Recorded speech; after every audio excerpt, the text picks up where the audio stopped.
última sesión, esta última clase del segundo módulo del Diplomado de Agricultura Moderna, que nos va a tratar sobre el control biológico a cargo de la doctora Liliana Hoyo de la Universidad Nacional de Colombia. Bienvenida, estimada doctora Liliana.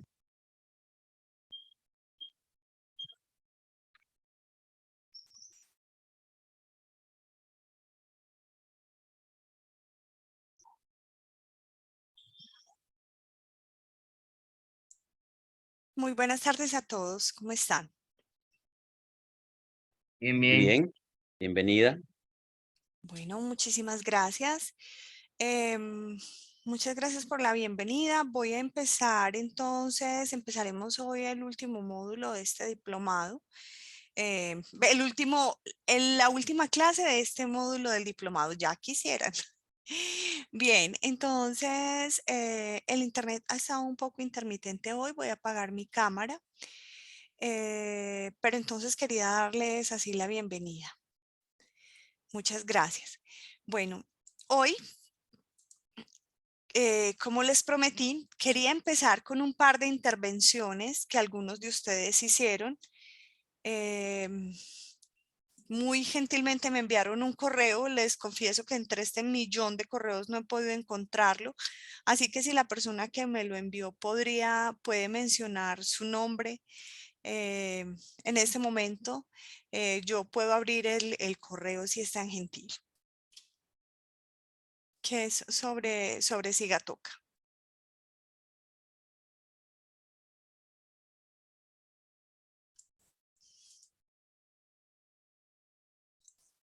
¿no?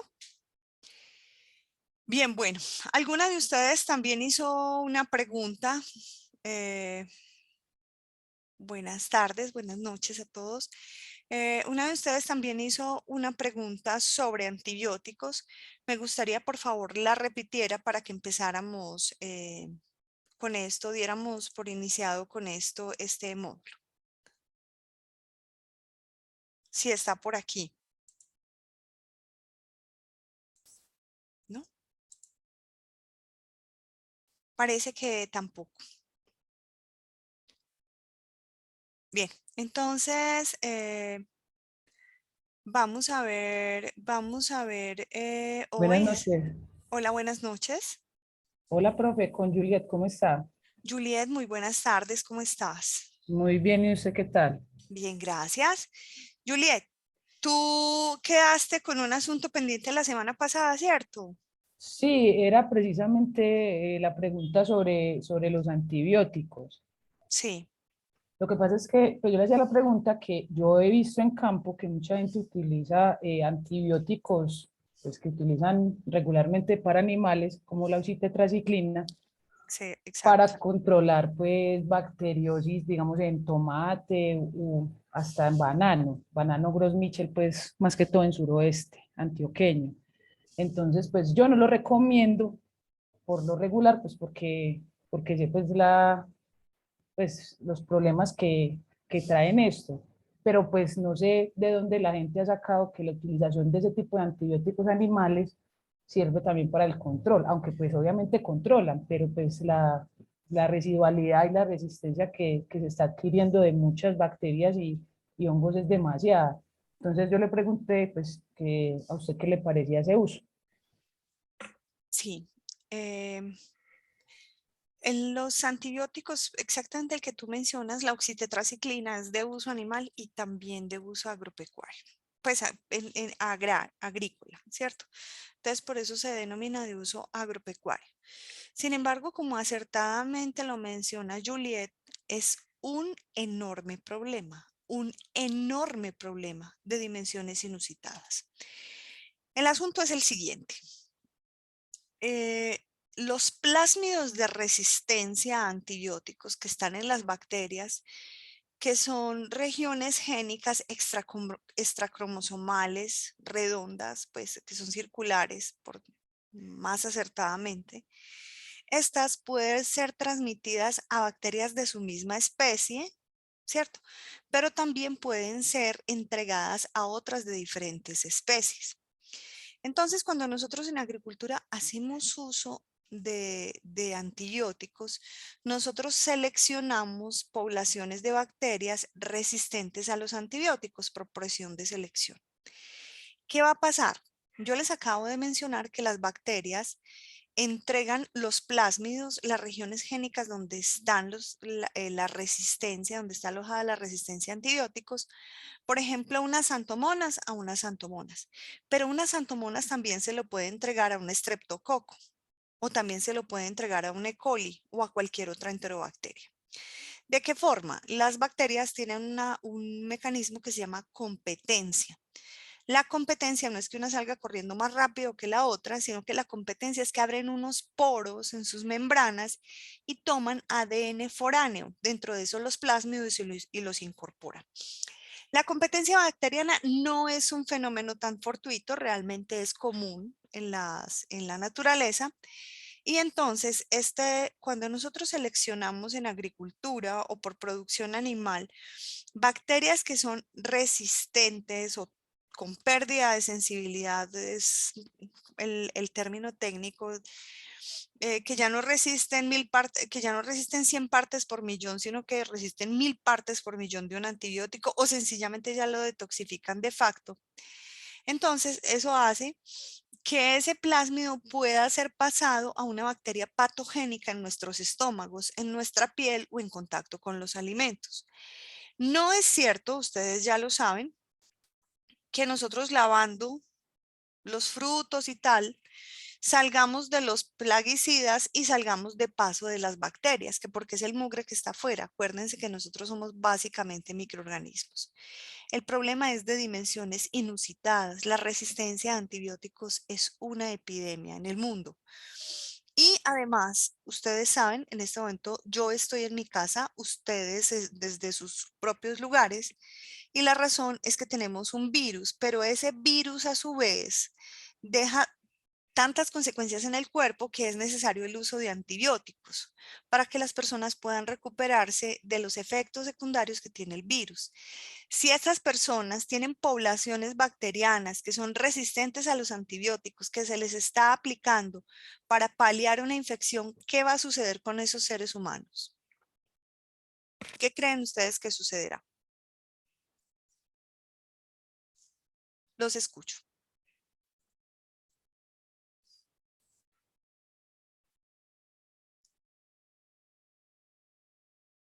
¿No? ¿Ninguno?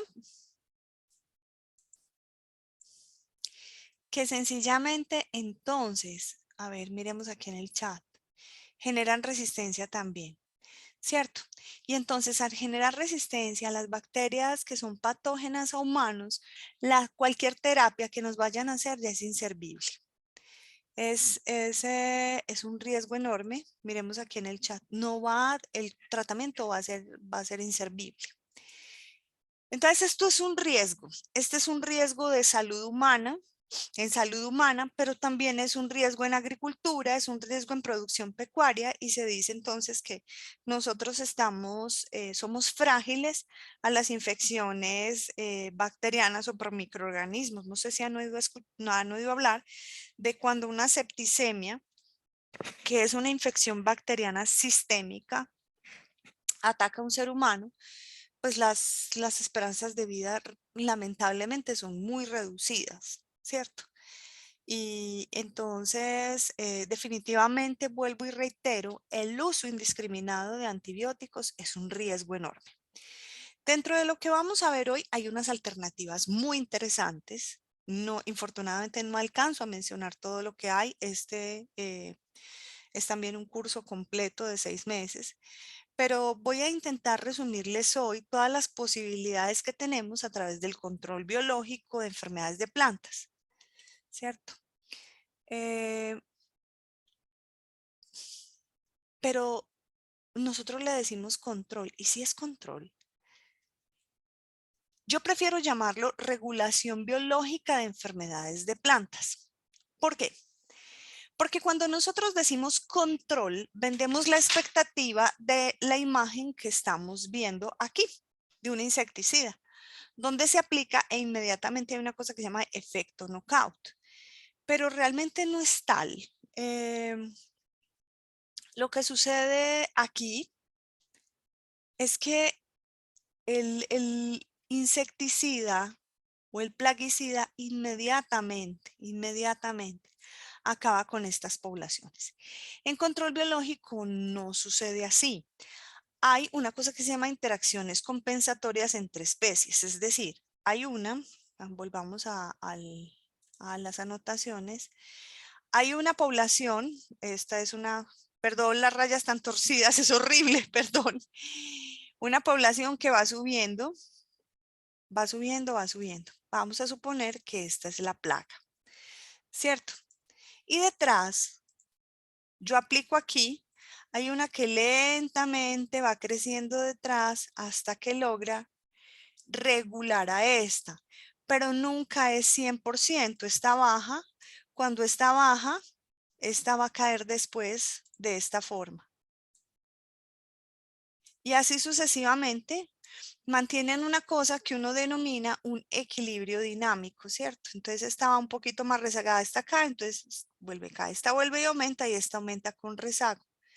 Esto es un asunto, este es el control biológico.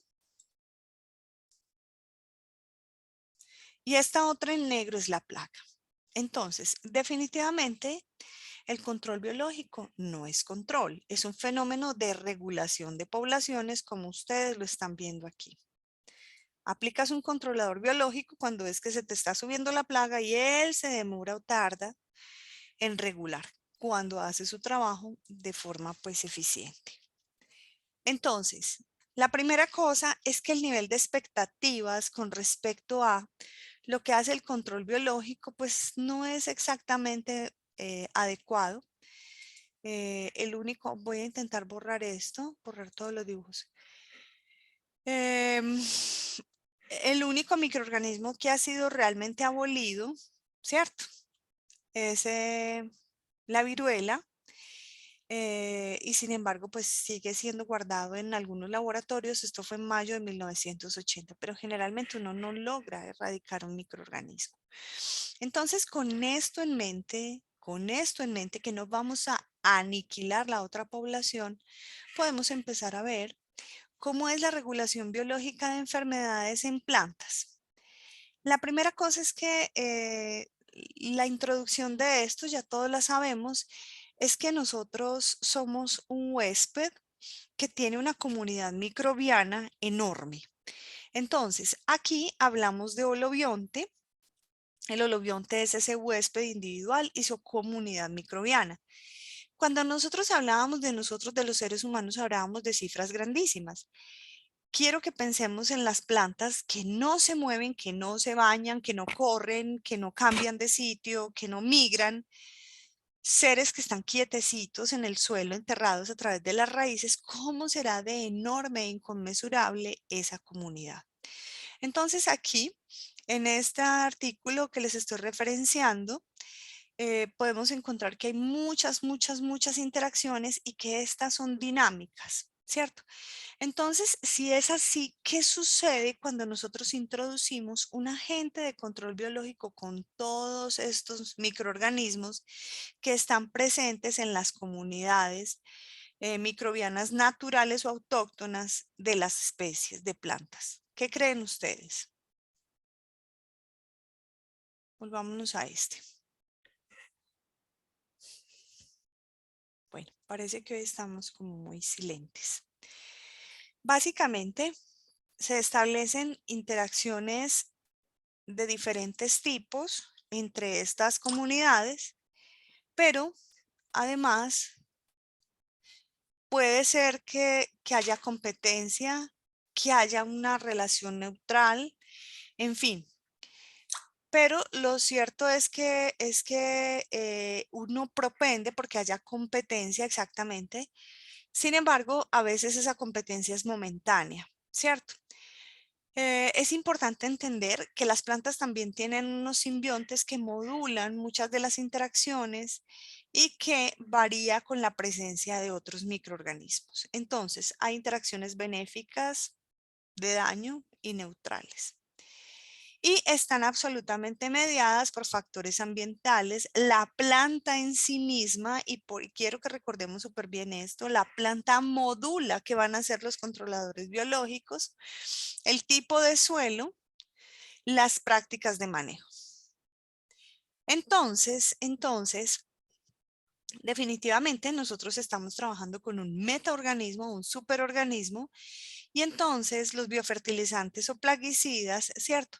Es importante incorporarlos como alternativas a los productos químicos en prácticas agrícolas, entendiendo las funcionalidades y los desafíos de este concepto, entendiendo que hay más microorganismos y que es toda una comunidad la que se va a ver afectada y que cuando el controlador biológico no me funciona, también pensar que hay una comunidad.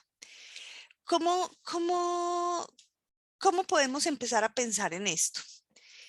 El control biológico básicamente es una necesidad nutricional o de hábitat. ¿Por qué estoy diciendo esto? Cuéntenme qué piensan.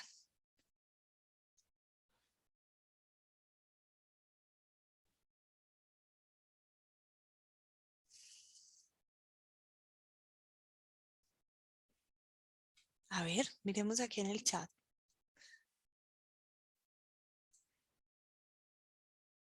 De hábitat puede ser de las dos.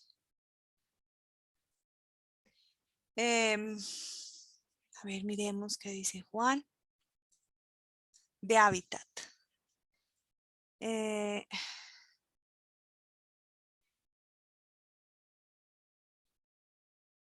Bueno, entonces pensémoslo de la siguiente forma.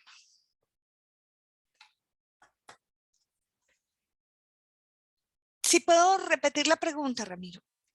La pregunta es, el control biológico generalmente o la regulación biológica se da porque un hongo necesita nutrirse de otro u ocupa el espacio de otro, ¿cierto? Entonces, ¿qué será lo que sucede en control biológico? ¿Será que hay necesidades de hábitat? ¿Será que la alimentación es determinante? ¿Cómo será que funciona? Esa es mi pregunta.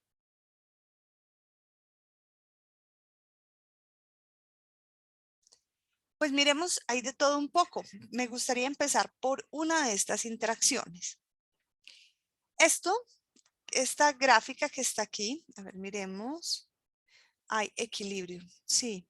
Se establece un tipo de equilibrio y entonces ese equilibrio a veces no nos favorece, otras veces nos favorece. Fijémonos cómo son esos modos y esos mecanismos de acción que los agentes biológicos tienen para que nosotros podamos utilizarlos. Primero que todo, en la regulación biológica hay acciones de los reguladores directas o indirectas.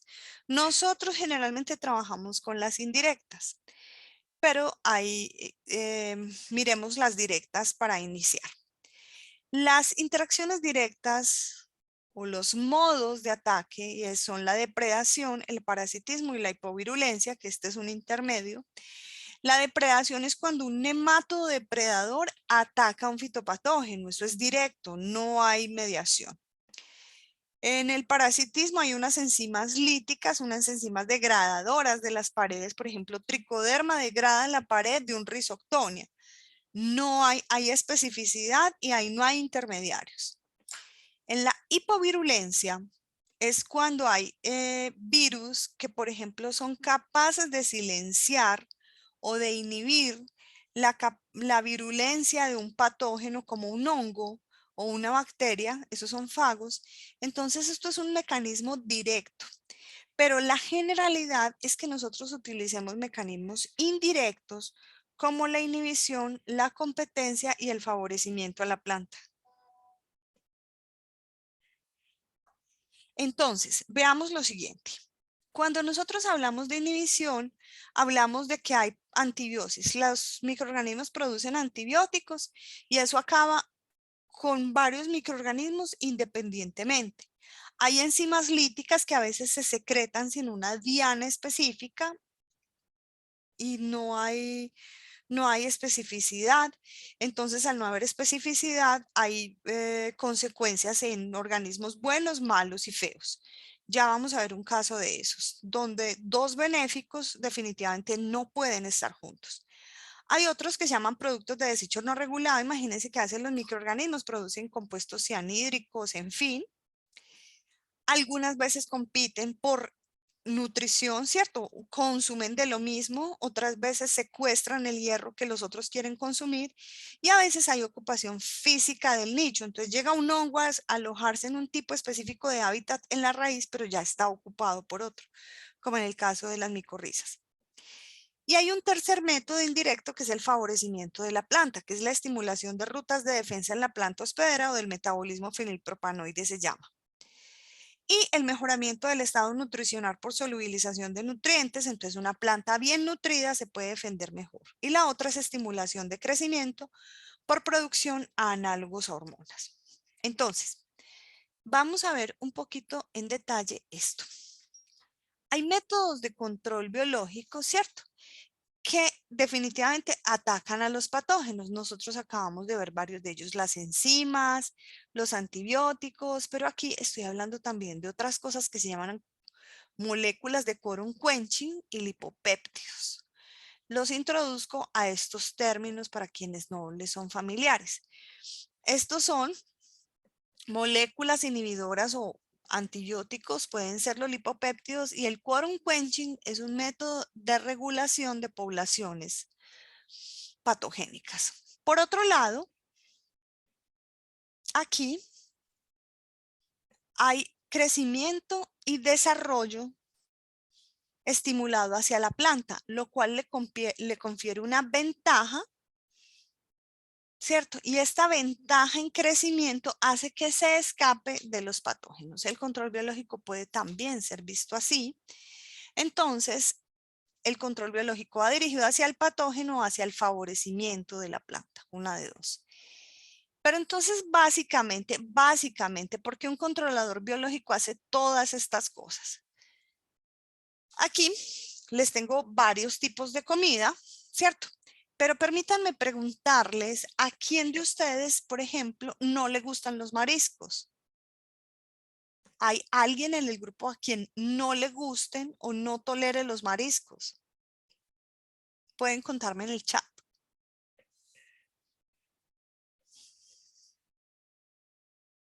¿No? A todos les gusta. ¿Hay alguna persona que no pueda consumir, por ejemplo, azúcar?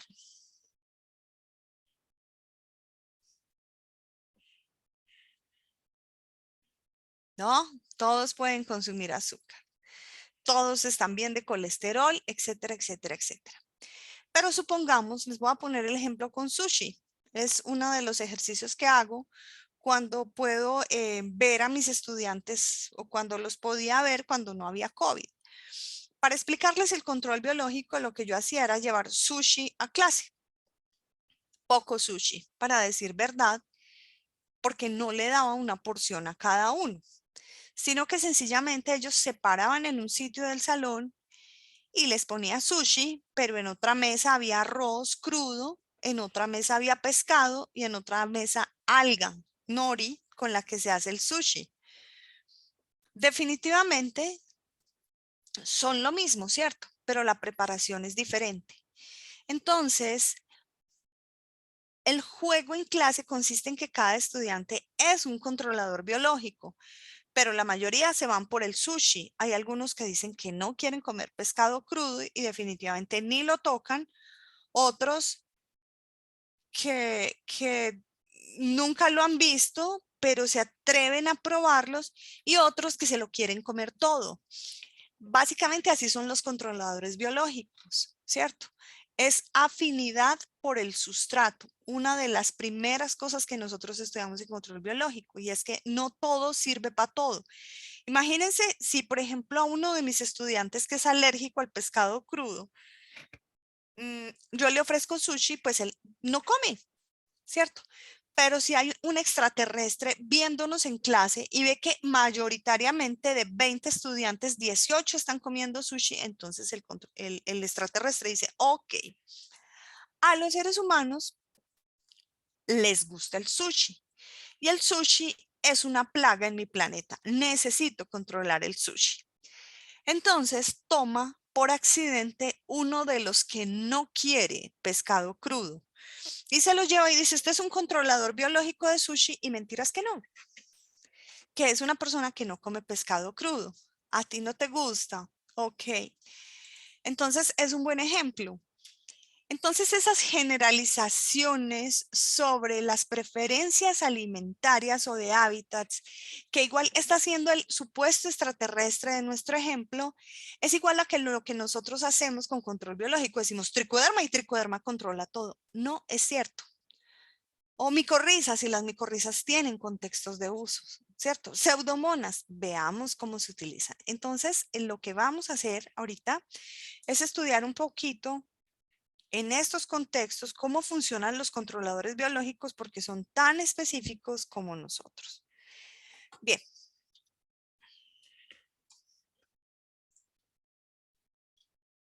Entonces, además de eso, el control biológico sucede en dos ambientes extremos: en las raíces, y hay comunidades bacterianas nutriéndose de las raíces. Les cuento, por ejemplo, entre el 20 y el 40% de los fotosintatos, de los fotoasimilados de una planta van a dar a la rizosfera.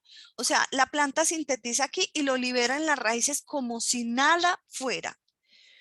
La raíz es de los medios más ricos en nutrientes que hay en la naturaleza. Y definitivamente, pues eso es como un poco absurdo decir que una planta nosotros nos gastamos una cantidad enorme de dinero en fertilizantes y ella coge y como si nada lo libera a las raíces. ¿Por qué? Hay un fisiólogo que se llama Stefano Mancuso que desde el 2014 dijo, las plantas tienen algo parecido al cerebro. Él es el padre de una frase o de un concepto que se llama inteligencia vegetal. Lo pueden buscar en internet. Y él afirma que esta red de raíces es como un tipo de cerebro, ¿cierto? Guardando la analogía con humanos, porque pues bueno, existen obviamente claras diferencias. Pero lo cierto del caso es que esta es una raíz y hay comunidades bacterianas por todas partes buscando esos fotosintatos que esa raíz está liberando. Pero por otro lado están las hojas, que es un ambiente casi tan extremo como estos géiseres en Yellowstone, ¿cierto? Porque si nos devolvemos acá, aquí hay radiación, hay vientos, hay cambios extremos de temperatura y hay falta de nutrientes, o mucho menos que en el caso de una raíz. Y sin embargo, ahí están los microorganismos creciendo. No todos pueden estar en la filosfera, no todos son de raíces. Y con ellos hacemos una cosa que se llaman biopesticidas. Esta es una definición bastante, pues que ya tiene sus años. Sin embargo, para mí sigue siendo acertada. Y un biopesticida es un organismo viviente o producto natural derivado de este, usado para suprimir o regular poblaciones de plagas y enfermedades, ¿cierto? Entonces, estas interacciones que nosotros estamos viendo entre microorganismos pueden ser de inhibición o de cooperación, ¿cierto? Miren, este está feliz, está bien. En cambio, hay otros que son agresivos, y toda esa playa de interacciones es lo que nosotros llamamos o inhibición o cooperación. Sin embargo, como veíamos en la tabla, hay interacciones de depredación. Por ejemplo, este puede depredar a los vecinos. Este, porque es enorme, puede competir, ¿cierto? Este otro puede inhibir porque tiene moléculas con que inhibir el crecimiento de los otros, y hay diferentes formas de inhibir. Veamos cómo funciona. Entonces miremos el método más común del cual nosotros hablamos, y es la antibiosis. La antibiosis, ¿cierto? Que es este tipo de mecanismo mencionado aquí. Puede ocurrir por antibióticos, y tenemos ejemplos: el 2,4-diacetilfluoroglucinol, las fenacinas y los lipopéptidos cíclicos que están en microorganismos. ¿Cómo se ve esto? La antibiosis es producida por microorganismos para inhibir o menguar las poblaciones de otros. Y esto lo hace mediante antibióticos, que son compuestos orgánicos de bajo peso molecular y que a bajas concentraciones son perjudiciales para el crecimiento o metabolismo de otros microorganismos. Entonces, se supone que un antibiótico es un subgrupo de antimicrobianos que tiene actividad contra las bacterias, Entonces, un antimicrobiano es genérico, es para cualquier tipo de microorganismo. Los antibióticos son concretamente para bacterias, ¿cierto? Entonces, aquí hay antibióticos de origen natural o de origen sintético. Todavía no hay diferenciación en esto. Y los antimicrobianos, entonces, en resumen, son un grupo heterogéneo de sustancias con diferente comportamiento, ya que pueden inhibir a hongos, bacterias, virus, nemátodos, ¿cierto? Ejercen una acción específica sobre alguna estructura, tienen acción biológica a bajas concentraciones, pueden ser selectivos, ¿cierto? Y hacen daño. Entonces, tenemos ejemplos de los antibióticos como por ejemplo las pseudomonas o el streptomyces. Ahorita Juliet mencionaba la oxitetraciclina. También conocemos la casugamicina o la streptomicina. Estos últimos antibióticos, la casugamicina y la streptomicina, vienen o están originados en un género de bacterias gram positivas. Es el género más productor de antibióticos en el mundo microbiano descubierto hasta el momento. Estas bacterias gram positivas, que antes pensábamos que no eran bacterias, pueden producir hasta 100.000 tipos de compuestos, ¿cierto? Y esto es una cifra que ya tiene 20 años. Este tipo de bacterias están predominantemente en suelos. Y entonces, por ejemplo, lo que nosotros conocemos como el olor a tierra húmeda es el responsable es este tipo de organismo y que además, por ejemplo, ustedes están viendo aquí, produce la streptomicina, el ácido clavulánico, la neomicina, el cloranfenicol y aparte de eso, por ejemplo, de uso agrícola, la streptomicina. Entonces, la pregunta que hacía Juliet, cuando nosotros utilizamos antibióticos, pues si ustedes se dan cuenta, el streptomyces está en el suelo y sin embargo produce cloranfenicol. Y les cuento que el cloranfenicol y por ejemplo la neomicina son de uso en humanos, ¿cierto? Entonces, lo que nosotros hacemos en control biológico es poner a estas poblaciones a producir antibióticos para inhibir a otras. ¿Dónde está la bondad de utilizar estos antibióticos mediante la aplicación de microorganismos y no por síntesis en laboratorio de cloranfenicol? Que es esta pequeña cifra que hay aquí. Esta cantidad de compuestos. Porque cuando se pone una bacteria a producir antibióticos, produce una pléyade de compuestos, no uno solo. Sí, gracias, Antonio. Ya tú me avisarás lo del receso.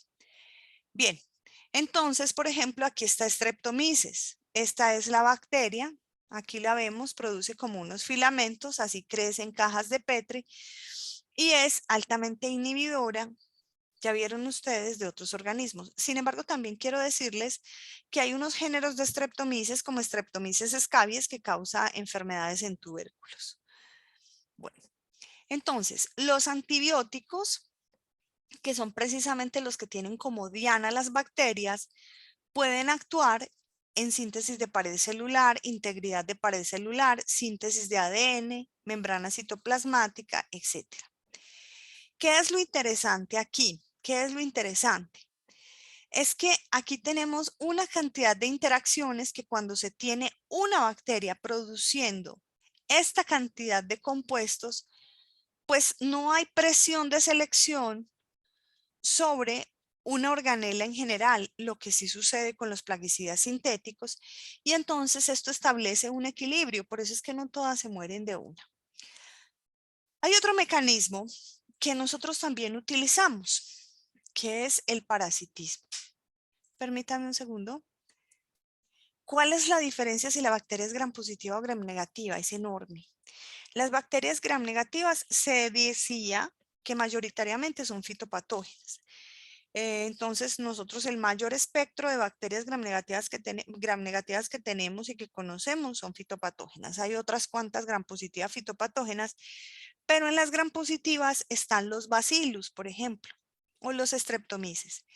Dentro de esos bacillus hay agentes de control biológico y cada uno de ellos es una máquina de metabolitos. Los gram positivos y los gram negativos tienen unas diferencias de pared muy interesantes que hacen que unos sean más resistentes al medio, a la desecación, como las gram positivas. Las gram negativas son un poco más susceptibles. Y definitivamente que se llame streptomyces o que se llame bacillus hace la diferencia porque es el que sabe hacer el antibiótico que necesitamos. Esto es con respecto, por ejemplo, a las bacterias, pero nosotros tenemos hongos que pueden parasitar a otros hongos. Estos son los que nosotros llamamos micoparásitos, ¿cierto? Y dentro de estos no solamente está tricoderma, también tenemos un hongo que se llama Pelomyces quisqualis, que por ejemplo es en mildeos un buen controlador biológico. También tenemos Gliocladium, ¿cierto? Entonces, ¿qué sucede en estos casos? Estos microorganismos hacen un ataque directo a otro, directo. Entonces, estos parásitos, por ejemplo, Verticillium poconia, pueden atacar huevos de nemátodos, pero por ejemplo, Tricoderma puede atacar a Rhizoctonia, es de hongo a hongo. Entonces, los nombres cambian por el grado de especialización. Pero ¿cómo sucede el micoparasitismo, que es este último caso y él es el que nosotros más frecuentemente usamos en agricultura cuando usamos tricoderma? ¿Quiénes de ustedes han utilizado o han oído hablar del uso de tricoderma en agricultura? Me gustaría que alzaran la mano.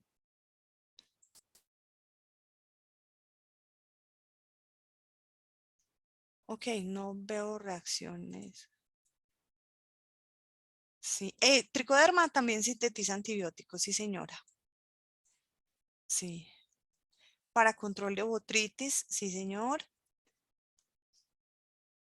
Sí. Entonces, el insumo que nosotros más utilizamos en proyectos académicos para el control de fusarium, siempre y cuando el fusarium esté todavía en el suelo y no endofítico en la planta o haciendo parasitismo. Entonces, sí, tricoderma es el insumo más utilizado en el mundo y es un hongo que ataca a otros hongos. Y ese ataque sucede en varios pasos que se los quiero mostrar. Este, por ejemplo, es Rhizoctonia. Y este es un controlador biológico. Entonces, el hongo que es micoparasítico se siente atraído por el hongo que es fitopatógeno, que es este grueso, ¿cierto? Se adhiere a él y se enrolla alrededor de él. Este es Fusarium, por ejemplo, y este es un micoparásito, que empieza a enrollarlo y a entrar en él y a consumirlo, hasta que finalmente termina con las hifas del otro. ¿Por qué sucede esto? Aquí está diciendo digestión. Es porque es una necesidad de nutrición del hongo parasítico sobre el otro. Es sencillamente eso. Entonces, nosotros sabemos que hay diferencias entre los plasmodiophoromicetos, los oomicetos estraminópiles con los hongos verdaderos. ¿Será que el mismo micoparásito sirve para estos dos grupos, para estos dos grandes grupos de patógenos? ¿Qué creen ustedes? ¿Será que tricoderma sirve para Phytophthora?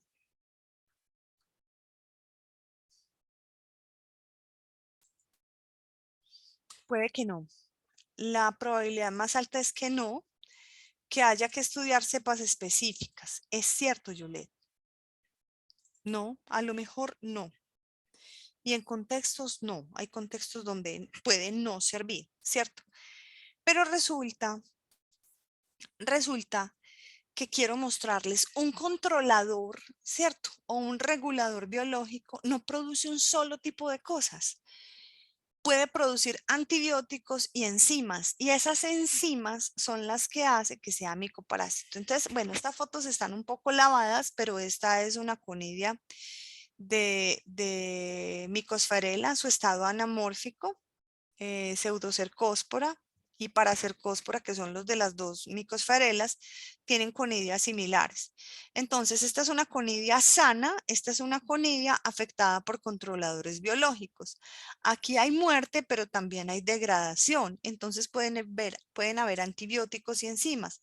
Los controladores biológicos actúan como si fueran un plaguicida multisitio, de tal forma que su acción puede ser un poco más amplia si ese es su organismo diana. ¿Cuáles son las enzimas involucradas en micoparasitismo? Muy sencillo. La pared de los hongos y de los insectos está conformada, perdón,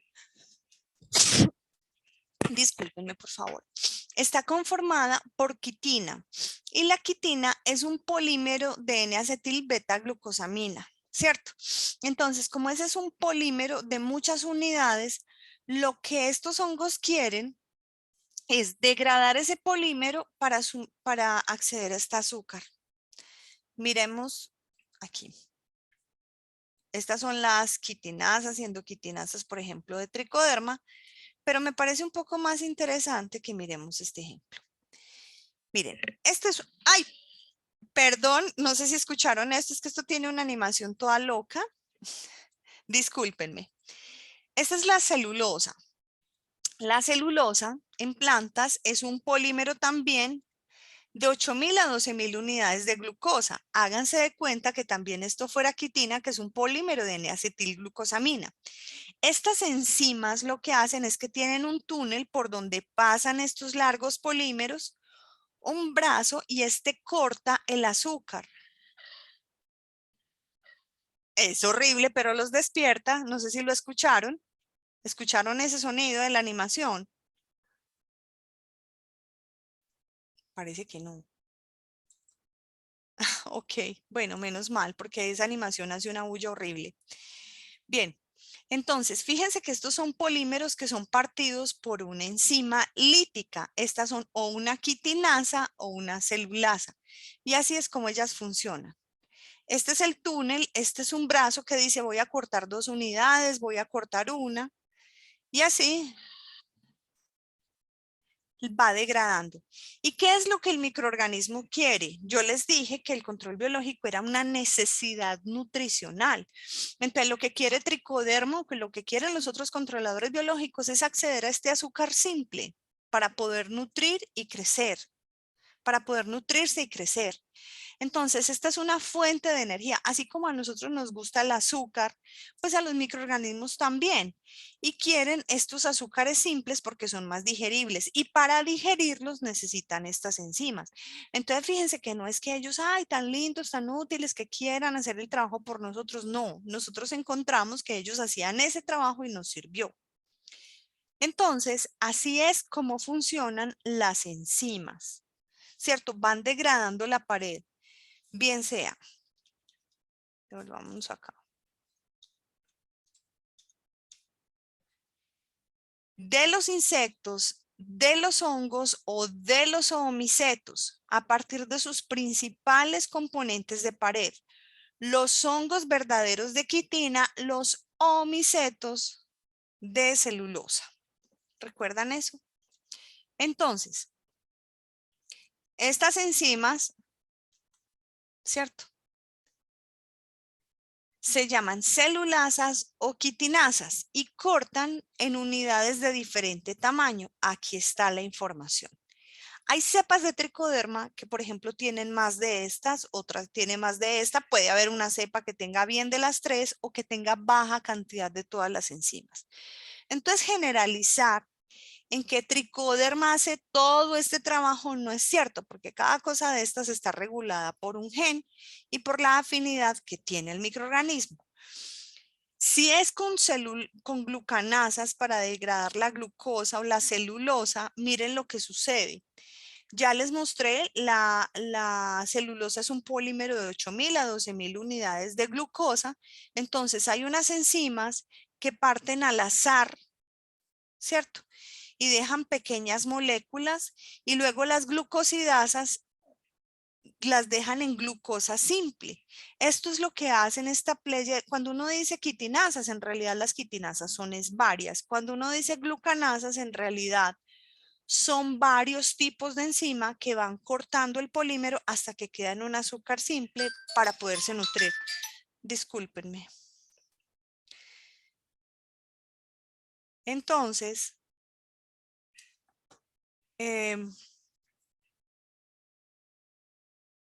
enzimas involucradas en micoparasitismo.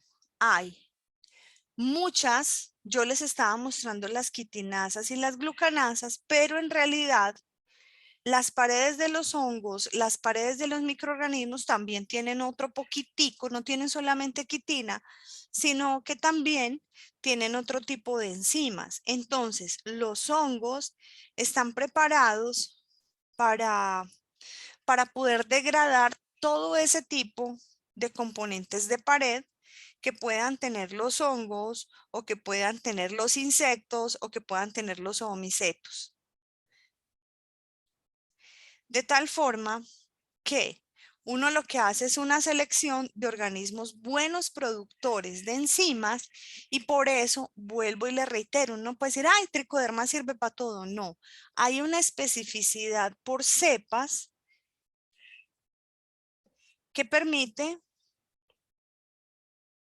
que ellas sean específicas o no,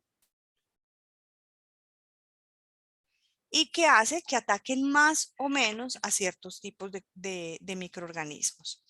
También hay otras enzimas que pueden degradar los componentes de pared, como las proteasas que degradan proteínas, las ácido-nucleico-hidrolasas que degradan ADN o ARN, hay lipasas, fosfatasas, lactonasas, entonces las lipasas degradan lípidos, las fosfatasas compuestos a base de fósforo, en fin.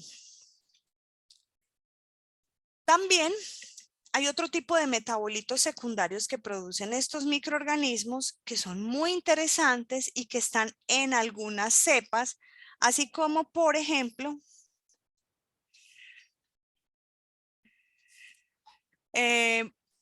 permítanme, les hago una pregunta. Las cepas producen diferentes tipos de microorganismos, así como si se tratara de una habilidad específica. Quiero preguntarles, ¿alguno de ustedes es músico o toca un instrumento? Que me pueda contar en el chat. William toca un instrumento, ¿cierto? William hace música. Bien, entonces, no todos los humanos hacemos música, no todos los hongos producen lipasas, no todos fosfatasas o en la misma cantidad, ¿cierto? Eso significa que hay grados de especialización de los microorganismos para producir ciertos tipos de metabolitos. Entonces, si yo hago la siguiente afirmación, tricoderma es un controlador biológico que sirve para todo porque produce, por ejemplo, diterpenos. ¿Eso es cierto?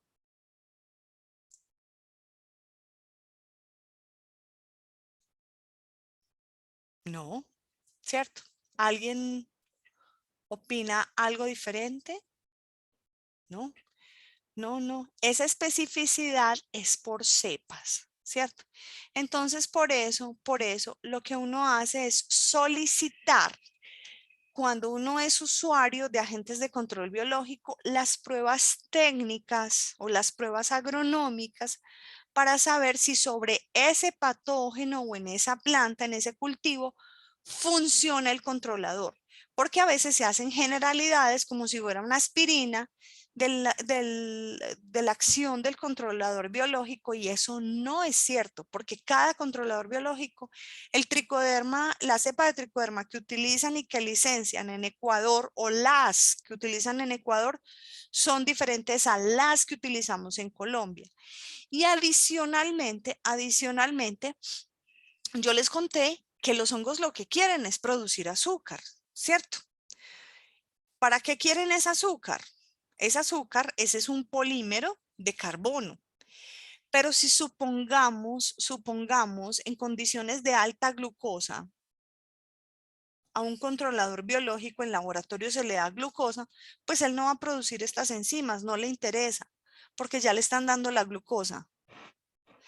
Ya vamos, Carlos, ¿podrías guardarme esta pregunta hacia el final cuando veamos las consideraciones ecológicas?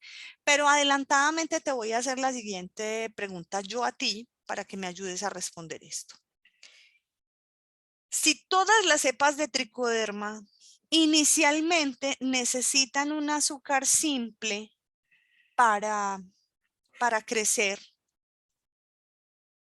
¿será que está bien que estén juntas y compitan entre ellas? Porque van a competir entre ellas. ¿Qué crees, Carlos? Hola, hola. Hola. O sea, mi pregunta viene porque soy técnico de campo Sí, y nos llegan a vender productos donde ofrecen que cierto producto tiene varias cepas de microorganismos, en este caso tricoderma, mm, y que por eso es más efectivo, o eso nos llegaron a decir. Entonces, por eso mi duda. no, pues, o sea, yo te voy a contestar por adelantado, Carlos, al análisis. Eh, Precisamente mi tesis doctoral fue en tricoderma.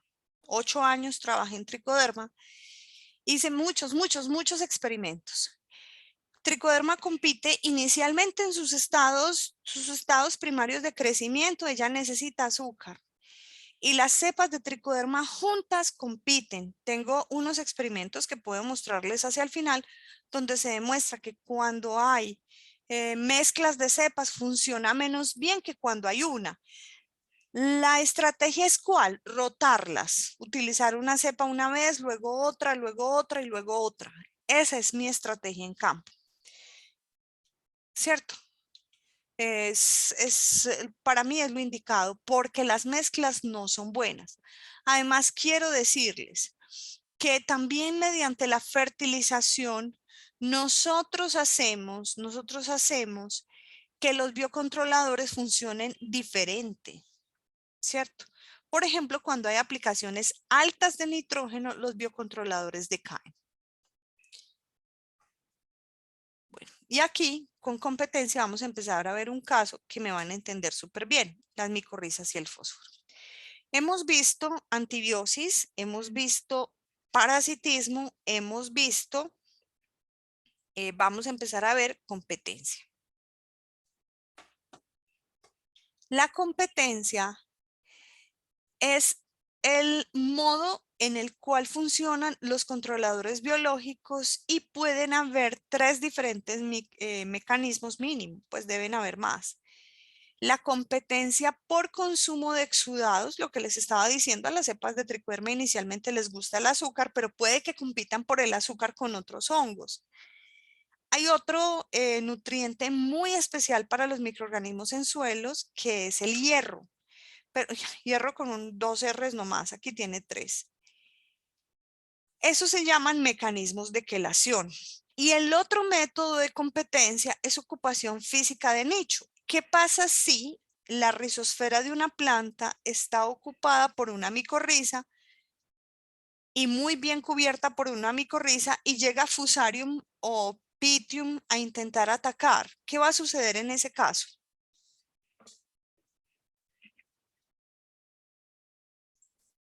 ¿Qué creen ustedes? No va a tener espacio. Exacto. Muchas gracias, Juliet. Porque hay una ocupación física del nicho de la micorriza que va a proteger a la planta porque compitió por espacio. ¿Cierto? Entonces, la competencia, vayámonos más bien directo a esto, está dada en las micorrizas, pero también, y este es un caso que ustedes conocen bien, la inoculación con micorrizas a inicio del establecimiento de las plantas para que precisamente la red de hifas cubra las raíces. Pero también hay otras bacterias que se llaman las bacterias promotoras de crecimiento que son capaces de crecer en la rizosfera y que pueden competir por el espacio en esa rizosfera y por nutrientes con otras bacterias. Y además pueden hacer como Rhizobium nifranquia, entregarle nutrientes a la planta o algunas que son solubilizadoras de fosfato. Entonces, lo que sucede con los competidores es que tienen mecanismos de colonización en la zona radicular. Primero se adhieren y luego se multiplican ahí. Y yo ya les mencioné que esa es una zona riquísima en nutrientes. Como nosotros siempre vemos el ejemplo con micorrizas, y se los dejo de consulta, y es que las micorrizas son hongos que cubren la raíz. También les voy a mostrar que hay algunas bacterias que cubren la raíz de forma diferencial. Este es un artículo del 2012. Por ejemplo, el tipo de bacteria A, miren cómo cubre todas las raíces. Las bacterias son los punticos verdes que están marcados con Green Fluorescent Protein, una proteína verde fluorescente. Estas bacterias, que son unos bacillus alargados, no son tan buenos competidores. Estas otras son intermedios. Y, por ejemplo, la bacteria D junto con la bacteria A cubre totalmente la raíz. Y al cubrirla, si estas son productoras de antibióticos, pues estamos ganados porque hay un efecto de control biológico. Pero si estas, por ejemplo, son fitopatógenas, pues ahí sí estamos en peligro. Entonces, una de las cosas que nosotros hacemos es que haya ocupación física del nicho por las bacterias benéficas para que otras bacterias fitopatógenas o hongos fitopatógenos, pues definitivamente no puedan ocupar estos nichos, ¿cierto? Las bacterias promotoras de crecimiento, aparte de ocupar el nicho, porque producen formas asimilables de nutrientes, producen hormonas y pueden producir antibióticos, ¿cierto? Entonces, les voy a contar el caso de Azospirillum. No sé si alguno de ustedes ha oído hablar de Azospirillum. Azospirillum es una bacteria libre que vive en el suelo. Resulta que Azospirillum fija nitrógeno y, por ejemplo, es de uso muy común en arroz. Los arroceros inoculan las plántulas de arroz con Azospirillum para que Azospirillum haga un poquito el trabajo que se hace con los fertilizantes sintéticos, y es de incorporar nitrógeno al cultivo. Azospirillum, además de facilitarle a la planta nitrógeno, hace que crezcan más las raíces y se produzcan ciertas fitohormonas que la planta, que determinan o que conducen a que la planta crezca más o más rápidamente, ¿cierto? Entonces, las bacterias en el suelo, así como estábamos hablando de microbiomas, Azotobacter también fija nitrógeno. Ese es un fijador libre. Hay otras como Rhizobium, Bradyrhizobium. Esas entran y hacen unos nódulos y son específicas, pero hay muchas fijadoras de nitrógeno, ¿cierto? Entonces, las bacterias constituyen el 98% de los microorganismos del suelo. Y aunque control biológico nosotros hablamos frecuentemente de tricoderma y de micorrizas, quiero también introducirlos al mundo de las bacterias para que puedan ir conociendo cómo estas cubren las raíces y son aliadas en control biológico. No solamente por beneficios como biofertilizantes, sino porque tienen también este tipo de efecto que estamos viendo aquí. ¿Alguien tiene el micrófono abierto o ya es hora que nos vayamos a descansar? Antonio. Yo creo que nos vamos al receso, son las 18:59. Ok, entonces vamos al receso. Dejamos acá para continuar con estas bacterias. Sí, procedemos a irnos a un receso de 10 minutos, regresamos a las 19:10 para todos, estimados participantes. Bueno,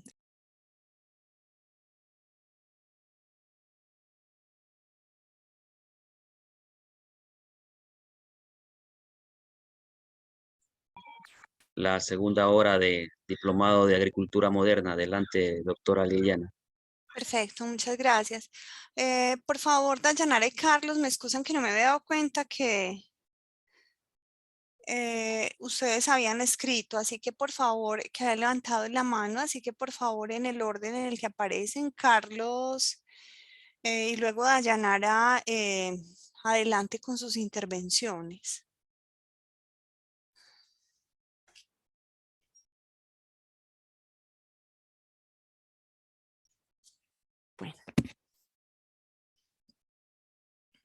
Bueno, Dayanara,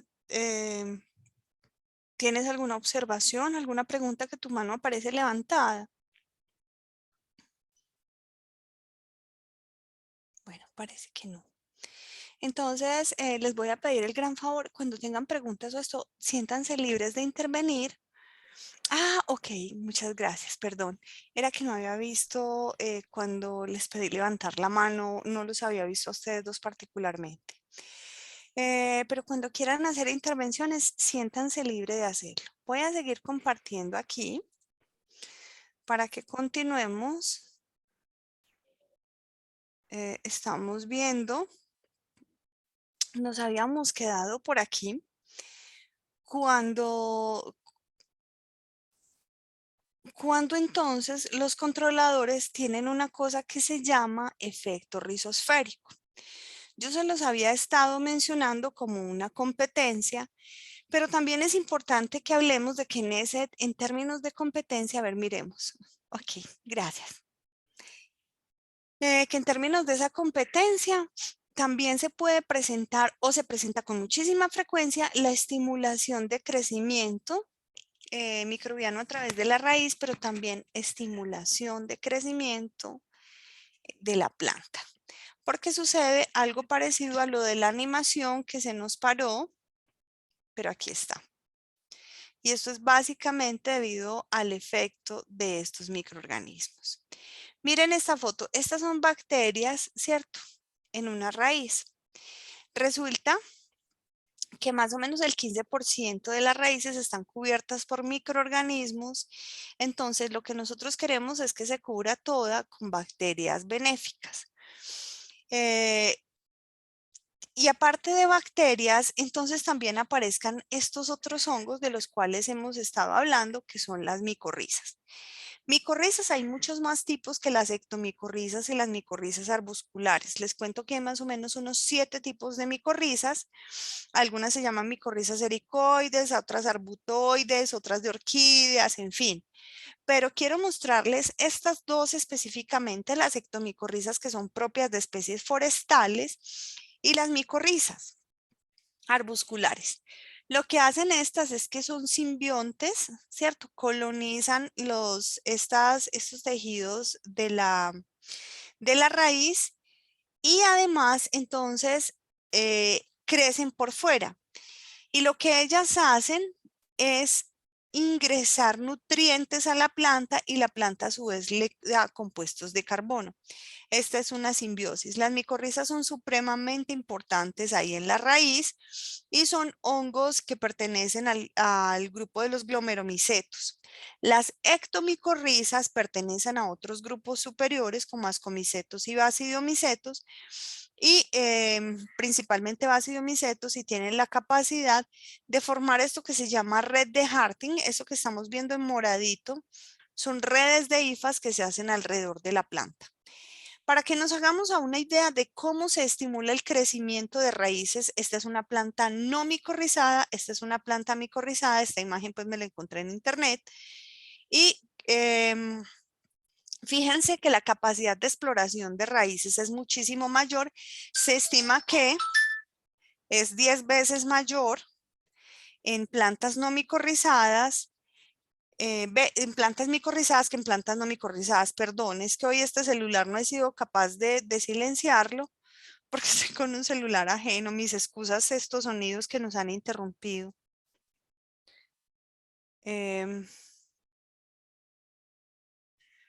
Bien, entonces, resulta que las micorrizas, ¿alguno de ustedes las ha utilizado? Me gustaría que encendiera el audio y que nos contara si ha utilizado micorrizas o que han oído hablar de las micorrizas.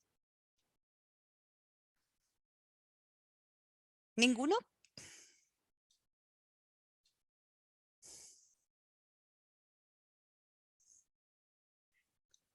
A ver, miremos en el chat. Las micorrizas trabajan en simbiosis. ¿Sí? ¿Algunos de ustedes las ha aplicado?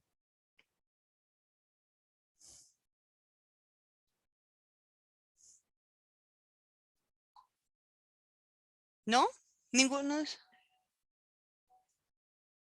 Sí. Juliet, ¿las has utilizado en la siembra? ¿En la siembra de qué plantas?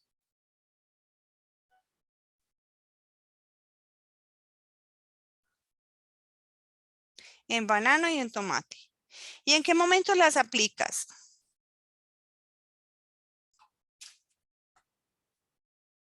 En la siembra. Hay otro momento en el que las inocules al momento de la siembra. Sí, básicamente es al momento de la siembra. Entonces, las micorrizas se aplican al momento de la siembra y la idea es que estos hongos vayan colonizando la raíz de la planta, la cubran y sirva para que exploren muchísimo más suelo como estamos viendo aquí, pero además que las proteja. ¿Las proteja cómo?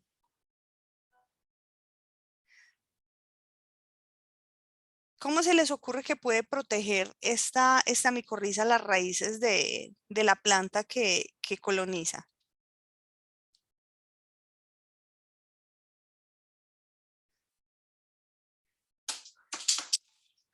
Los escucho, los leo por el chat. ¿Qué piensan? ¿Cómo además de hacer un efecto nutricional, también puede ayudar a esta planta para el control de patógenos?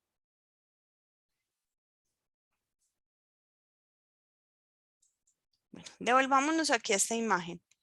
Estas redes de hongos que se forman por ocupación de espacio no permiten que, por ejemplo, un fusarium entre cuando esto se hace de forma temprana.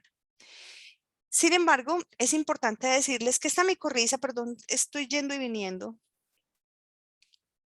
también por metabolitos secundarios, Carlos, tienes toda la razón. Yo les dije que la micorriza hacía la función de entregar fósforo a la planta y algunos otros nutrientes, y la planta le entregaba compuestos de carbono al hongo para que creciera, y en eso consiste, digamos, que el negocio de la simbiosis que hay entre una micorriza y una planta. ¿Qué pasa? ¿Qué pasa cuando, por ejemplo, la micorriza está en la planta y la planta es colonizada? Porque precisamente la micorriza le está entregando fósforo, pero supongamos que yo aplico fósforo como fertilizante. ¿Qué pasará con esa simbiosis?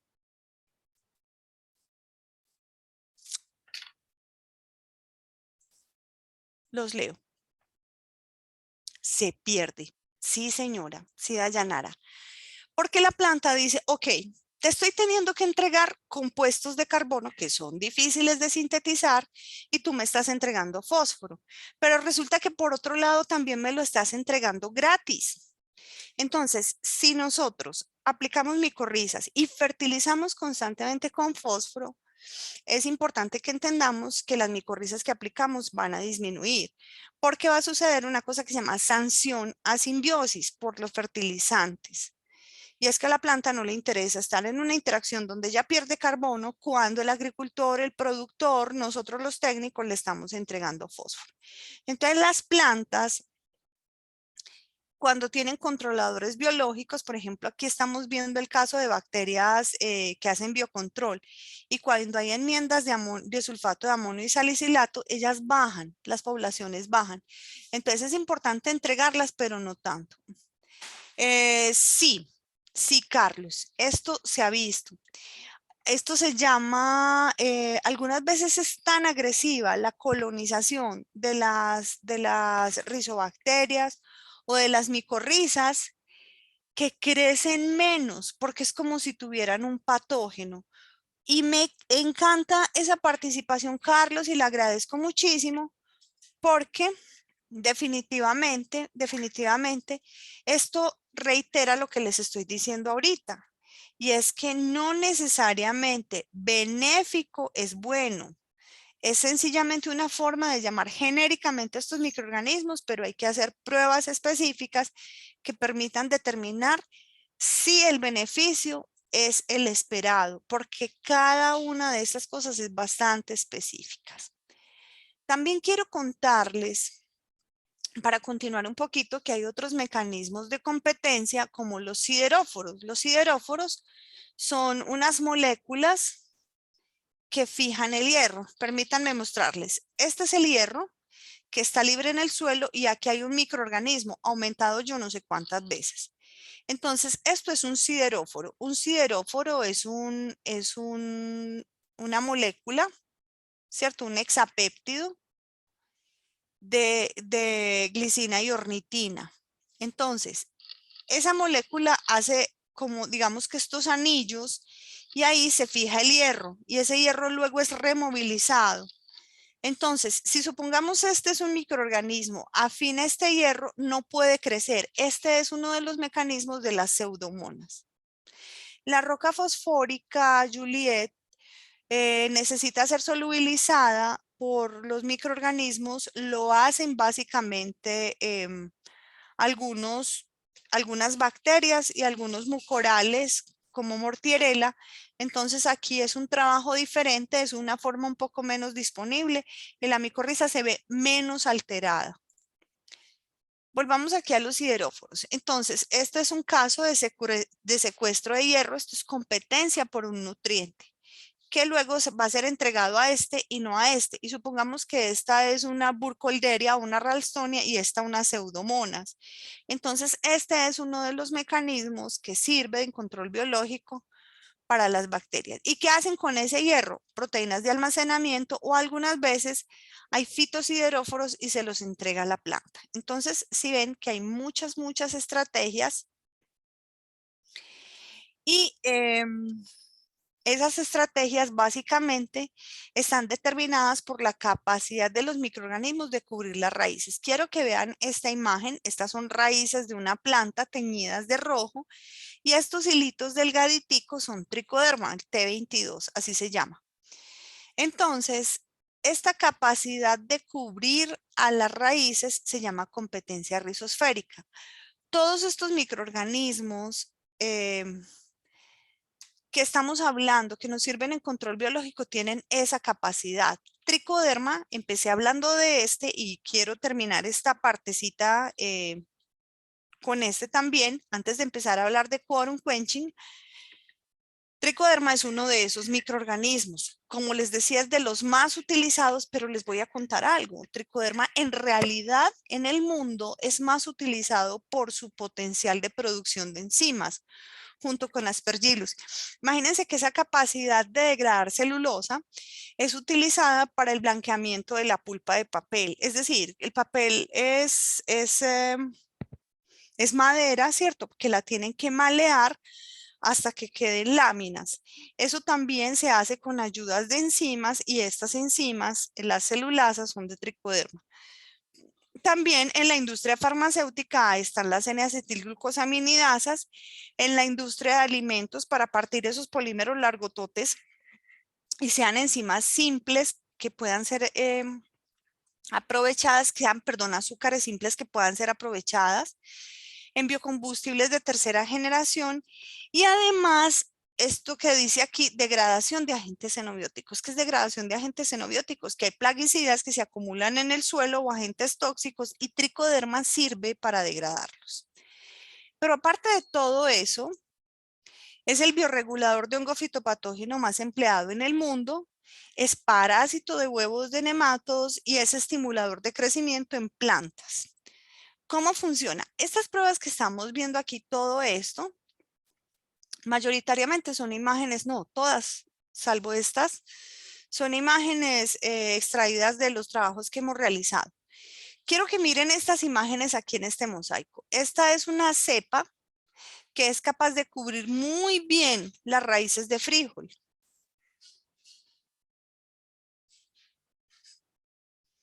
Se mueren, Andrés. Las micorrizas se mueren. Continuemos acá. Esta es una cepa de tricoderma que cubre súper bien las raíces. Esta es la cepa de tricoderma. Estas otras cosas que hay aquí son contaminantes. No es una buena competidora y estos son los controles. El estado ideal es que tengamos cepas como estas, pero esas son pruebas específicas. Este es tricoderma rodeando a un colectotrichum. Este es tricoderma que produce sideróforos, el sistema de secuestro de hierro, y esta es una prueba de solubilización de fosfatos. Este realmente es un organismo que tiene muchos mecanismos de acción, igual que por ejemplo Bacillus, que ahorita quiero que lo veamos, pero pues que su uso en agricultura es ilimitado siempre y cuando se hagan unas pequeñas pruebas. Por ejemplo, estas son las que tengo aquí a este lado, son soyas inoculadas con tricoderma, sin tricoderma. Maíces con tricoderma, sin tricoderma. Pero ¿cuál tricoderma? Eso lo tienen que determinar ustedes porque él tiene que adaptarse a suelo. Estas, por ejemplo, son pruebas que nosotros hemos hecho aquí. La estimulación de la germinación de frijol. Este es una planta sin inocular, esta es una planta inoculada. Fíjense que ya va en un estado de desarrollo avanzado y estos son diferentes tratamientos. Entonces, lo que cada uno de ustedes tiene que hacer es preguntarle a los proveedores de tricoderma por pruebas regionales o realizar pequeños experimentos ustedes para pillar el consenso. Miremos aquí en el chat qué dice. ¿Cuánto tiempo embebí la semilla con tricoderma? Ok. ¿Cuántas veces tengo que aplicar para ver el efecto esperado? Eso depende de dos cosas. Ustedes ya saben que una hectárea de suelo puede estar pesando del orden de 1 a 1.2 toneladas de toneladas, ¿cierto? Entonces, ustedes lo que van a hacer es la relación de la formulación, ¿cierto? Nos están diciendo aplique 200 gramos. 200 gramos frente a 1.200 toneladas. Eso significa que hay que hacer aplicaciones constantes, ¿cierto? A mí me gustaría que ustedes, pues el tiempo definitivamente no nos da, pero que hicieran el ejercicio se lo voy a poner aquí en el chat.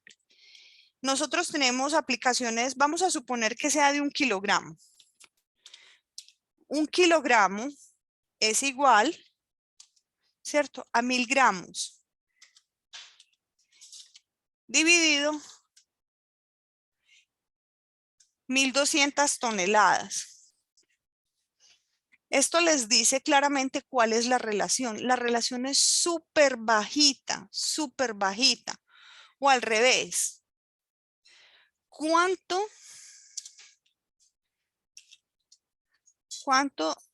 inóculo de tricoderma se asperja en una aplicación? ¿Cierto? Entonces, la respuesta a esta pregunta es, si el peso del suelo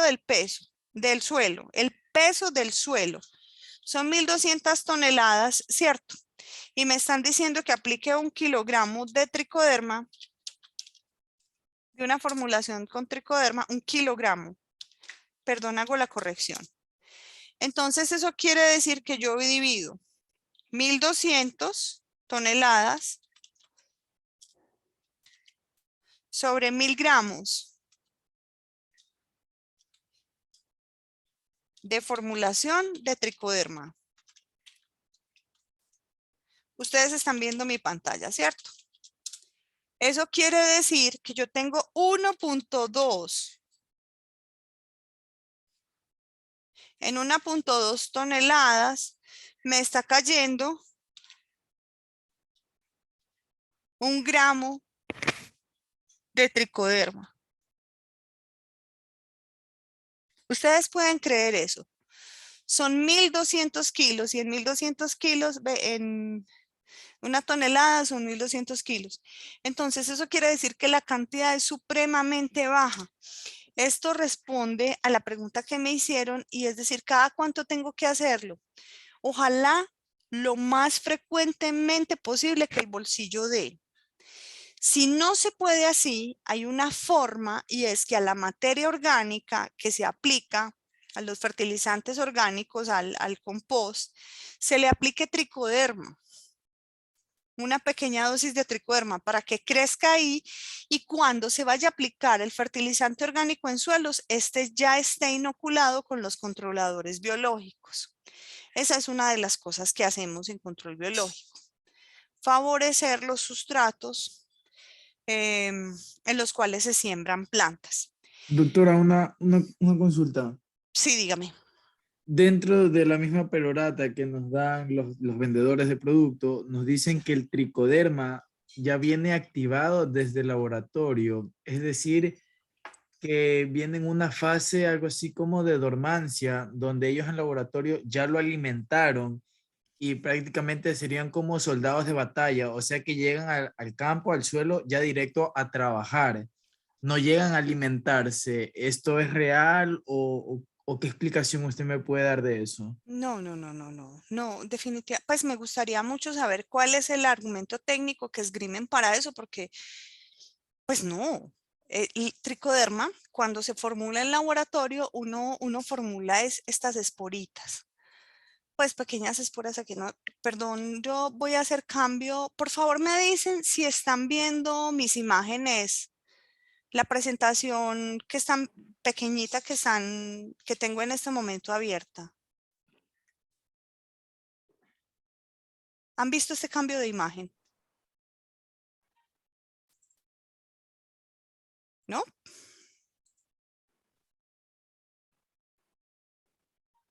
Sí, doctora, sí se ve. Sí, ok, bueno, listo. Permítanme decirles una cosa. Este es tricoderma, ¿cierto? Son las hifas del hongo y hay esporas del hongo. Lo que hacen en el laboratorio es coger estas cajas de Petri que yo tengo acá, cosechar las esporas y formularlas. Les dan un poquitico de nutrientes, ¿cierto? Y les ponen protectores de luz ultravioleta y todo eso. Eso prepara las esporas para que cuando lleguen a campo puedan establecerse, pero igual ellas llegan a comer. Y comen, porque precisamente eso es lo que hace tricoderma, comer. O sea, ellas no van a dejar de comer. ¿Qué diferencia hay entre comer y luchar contra los fitopatógenos? Absolutamente ninguna. Este argumento es ninguno, porque ellas van a consumir unos azúcares simples, pero también van a producir enzimas. Y si no encuentran los azúcares simples, compiten entre ellas, pero los suplementos que se dan en una formulación jamás van a reemplazar la necesidad alimenticia de toda esa cantidad de esporas. Y segundo, también quiero contarles que cuando uno las formula, ellas producen estructuras de resistencia, ellas necesitan unas horas, un tiempo, ellas no salen de una vez activas. O sea, no conozco la tecnología de formulación y créanme que he revisado varias donde esto funcione de esta forma, no. Una semanal. ¿Ah? Ok. Entonces, volvamos a la presentación, a la otra presentación. Cuando esgriman esos argumentos, a mí me gustaría mucho escuchar en qué están basadas estas afirmaciones. Pero si hay una cosa que quiero decirles, quería finalizar con esto, pero se lo voy a decir ya. Cuando nosotros tenemos controladores biológicos, una de las estrategias que hay precisamente para menguar ese efecto de que las esporas necesitan establecerse es aplicarlos por la tarde, cuando ha caído el rayo de sol. ¿Por qué? Porque si nosotros hacemos las aplicaciones por la tarde-noche y la formulación tiene protector de luz ultravioleta, tiene unos simples nutrientes, tricoderma sale, empieza a crecer y tiene toda la noche para seguir expandiendo las hifas y por la mañana, cuando ya llega la luz ultravioleta, pues perfecta y hermosamente, tricoderma ya está establecido. Si nosotros hacemos las aplicaciones por la mañana, como se hace con cualquier otro plaguicida, teniendo en cuenta que tricoderma es un plaguicida de origen biológico, o los bacillus o las pseudomonas o lo que sea, ellas empiezan a germinar y a mediodía, cuando la radiación ultravioleta está más alta, ellos tienen su estructura germinativa más débil y acaba con ellas. Entonces, las aplicaciones de control biológico se hacen después de las 2 de la tarde, siempre, y precisamente más en Ecuador que en ninguna otra parte del mundo, porque la incidencia de luz del sol es directa. Se hacen por la tarde, pueden aplicarse algunas estrategias, pero si la formulación es buena, se aplican directamente. Pero hay que entender que no tienen efecto knockout, que biológicamente es muy poco factible, porque no hay nada imposible, muy poco factible que de una vez salgan a producir enzimas. Ellas primero tienen que establecerse. Miremos en el chat qué dice. Aplicarlos con coadyuvantes, sí. Yo con mucha frecuencia utilizo surfactantes, en fin, y además un poquitico de soya hidrolizada para protección de luz ultravioleta y todo esto, sí es factible. Pero ¿será factible utilizarlas en una misma aplicación con, por ejemplo, un fungicida? ¿Qué creen ustedes?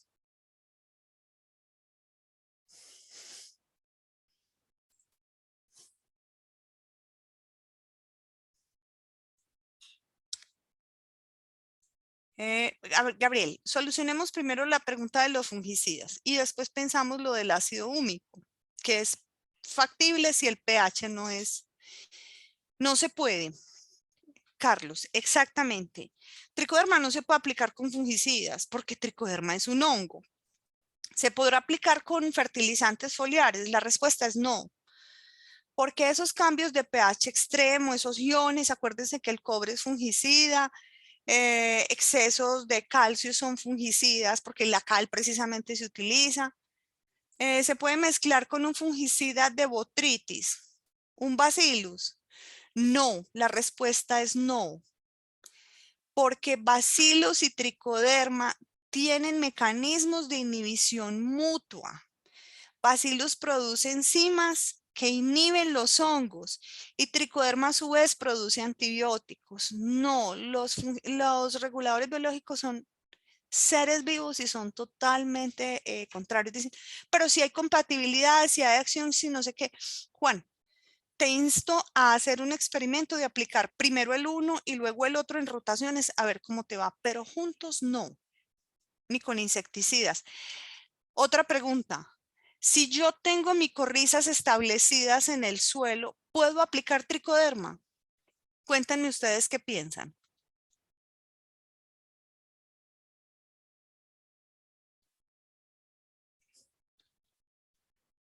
¿Por qué sí, Juliet? Compiten entre ellos. La respuesta es compiten entre ellos. No son compatibles. Muchos experimentos no son compatibles. Finalmente tricoderma, a lo mejor al principio se ve, pero finalmente tricoderma acaba con la micorriza. Porque tricoderma es precisamente esto que lo que estábamos viendo. Y es que tricoderma envuelve las hifas de los otros hongos, las degrada y no son compatibles. En el tiempo, uno de los dos, así se aplique después. La aplicación tricoderma, las micorrizas en las raíces y tricoderma fuera del área de influencia de las raíces. Los bacilos sí son compatibles con varios fungicidas, pues yo no haría esa, dicen que son compatibles. Gabriel, bacillus así.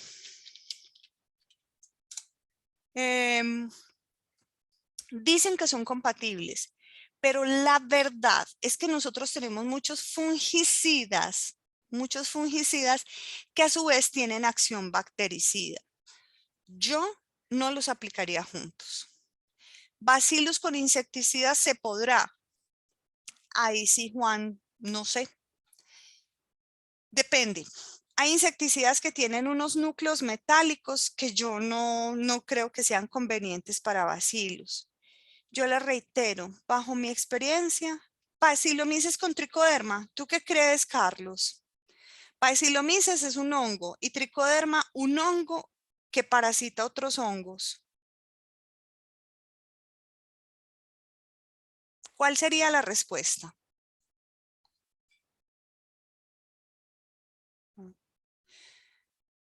Sí, Carlos.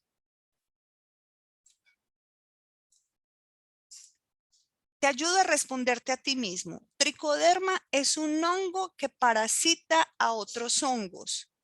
Y Bacillomyces es un hongo. ¿Crees que lo puedes mezclar? No. No por competencia, no, no. Tricoderma no se puede mezclar ni con insecticida ni con fungicida. La realidad es que no.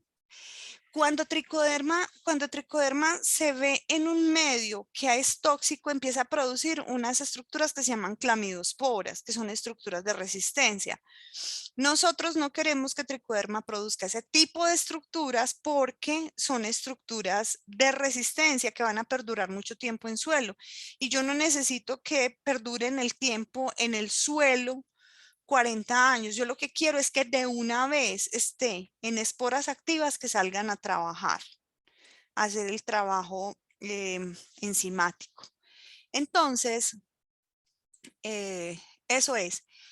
Para Latinoamérica, nosotros, perdón la cuña aquí, nosotros hace ya casi 10 años escribimos un libro, yo soy la editora, pero hay unos muy brillantes autores que se llama Manejo de Enfermedades, Control Biológico, se consigue en varios países de Latinoamérica, donde por ejemplo todos estos asuntos sobre tricoderma, sobre hongos nematófagos, sobre bacillus están ahí solucionados. Y quiero contarles, si tricoderma es bueno, hay un mecanismo que es, desde mi punto de vista, revolucionario. Se llama el quorum quenching. ¿Han oído hablar de esto? Del quorum quenching.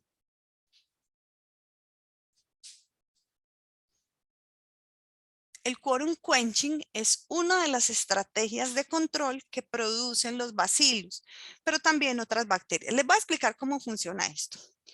Resulta que las bacterias se autorregulan y conversan con unos alfabetos de sustancias que nosotros estamos empezando a conocer. Descubrimos como humanidad que esto funcionaba así, que habían unos alfabetos bacterianos con los cuales las bacterias se comunicaban mediante este ejemplo, mediante este calamarcito y las mareas fluorescentes. Yo pregunto una cosa, ¿en Ecuador hay mareas fluorescentes?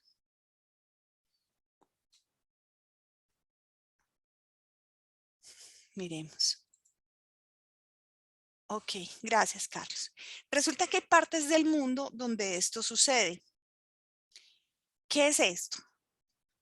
Este calamar es un calamar que caza de forma nocturna. Pero entonces él tiene aquí en la boquita, en unas organelas especiales, unos depósitos de bacterias. Esas bacterias son las que producen la fluorescencia. Aquí están en una caja de Petri. ¿Cómo funciona este mecanismo? Resulta que el calamar durante el día duerme y la bacteria crece aquí.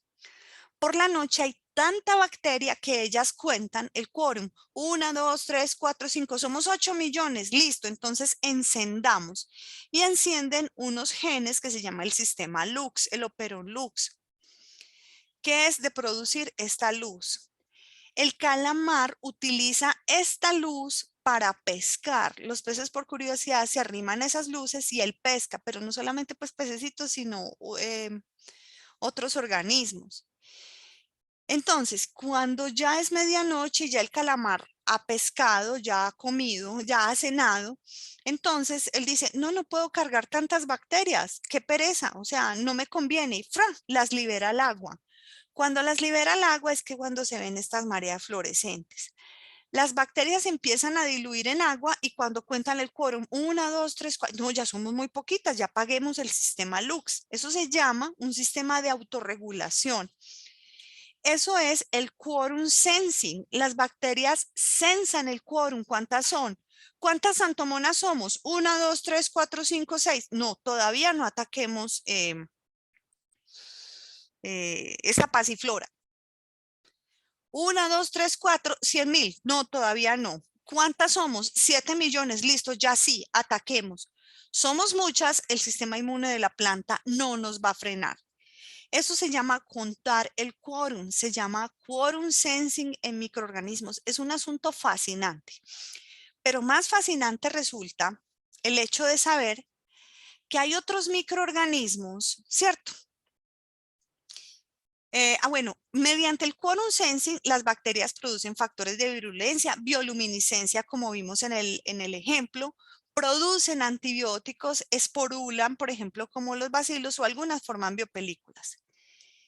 Pero resulta que ellas, ese efecto coordinado de comunicarse, ¿cierto? ¿Qué sucede? Mediante moléculas de acilomoserinlactonas en las gram negativas y de péptidos en las bacterias gram positivas, tiene